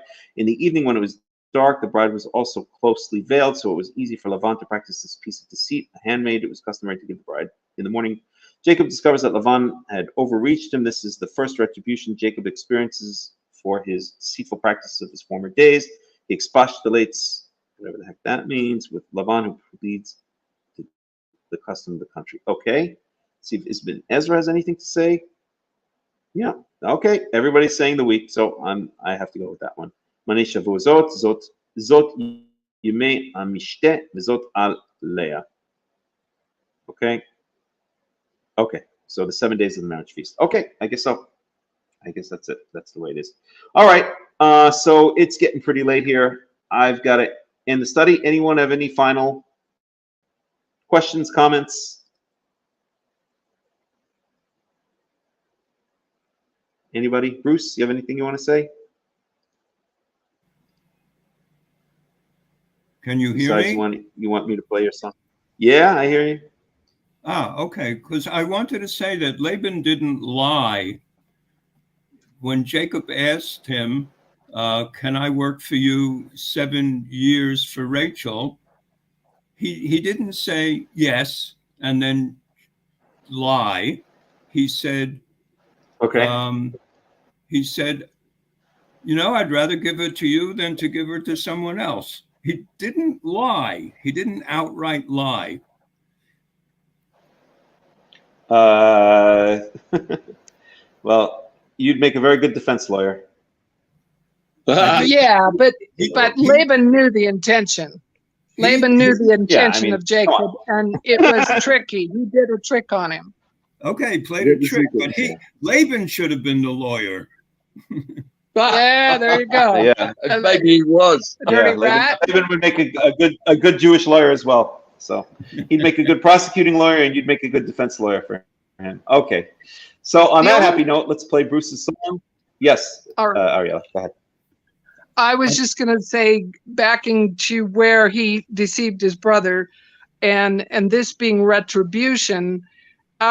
If he was so guilty, then why on the second or third night, or however many nights it was, when he stopped at Bethel and put up the pillar and he saw the angels, why didn't God rebuke him for it? I mean, it was like, yeah, you've done the right thing. Now I'm going to bless you. You're going forward. There was never an implication from heaven that he'd done wrong. Good point. You mean in deceiving his father, Yitzhak? Well, in deceiving his father in order to fulfill what God had already told his mother. Right. Absolutely. Right. Quite opposite. Right. He was fulfilling his mother's will. He was fulfilling God's will. He was fulfilling his destiny. Yes, he had to use deceit to do it, but it was never his idea. I find Yaakov to be, not a deceptive person at all. He's an innocent person surrounded by deceptive people. And so if you're an innocent person, if you're in a pit of snakes, you can't act like a, like a, I don't know, a rabbit. You have to act like a snake. I think there's a famous verse in Proverbs. Thank you, everybody. Great study as always. Yeah, it was it was really nice. Okay, so we're gonna play. Let me just find this one verse with a crooked person. Let's see where it is. I put the link in the text. I got it, Bruce. I saw it. We got it. Here, Psalms 18:26. With the pure, you show yourself pure. With the crooked, you show yourself shrewd. That's speaking about God. And there's another verse in Proverbs. Here it is, Proverbs 28:21, 8:18. No, that's the one I was looking for. At any rate, Jacob is surrounded by crooked people. He's surrounded by Esav. He's surrounded by Lavan. And you cannot act like an innocent person when you're surrounded by snakes, or else you'll get eaten by the snakes. So he had no choice. He had to do what he had to do. And he never, I don't think Yaakov did anything wrong. Yes, he had to deceive, but it was all for a good reason, So, all right, let's get Bruce's song going here. And on that note, I'll wish everybody a Shabbat Shalom and a Shavua Tov, and we'll end it with Bruce's song about Leah and Rachel. Here we go. All right. Shavua Tov. See if this works. Shavua Tov. ותקרא רבקה ליעקב בנה הקטן, ותאמר אליו קומה וברח לך אל חרן, וישבת ממחדים עם אחי לבן, תשב עמו ימים אחדים. ימים אחדים. וילך יעקב אל ארץ בני קדם, וירא בשדה באר ועל פי האבן, והאבן גדולה מאוד על פי הבאר, אבן גדולה מאוד. ימים אחדים.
ותבוא רחל בת לבן רועה צאנו, וירא יעקב את צאן לבן אחי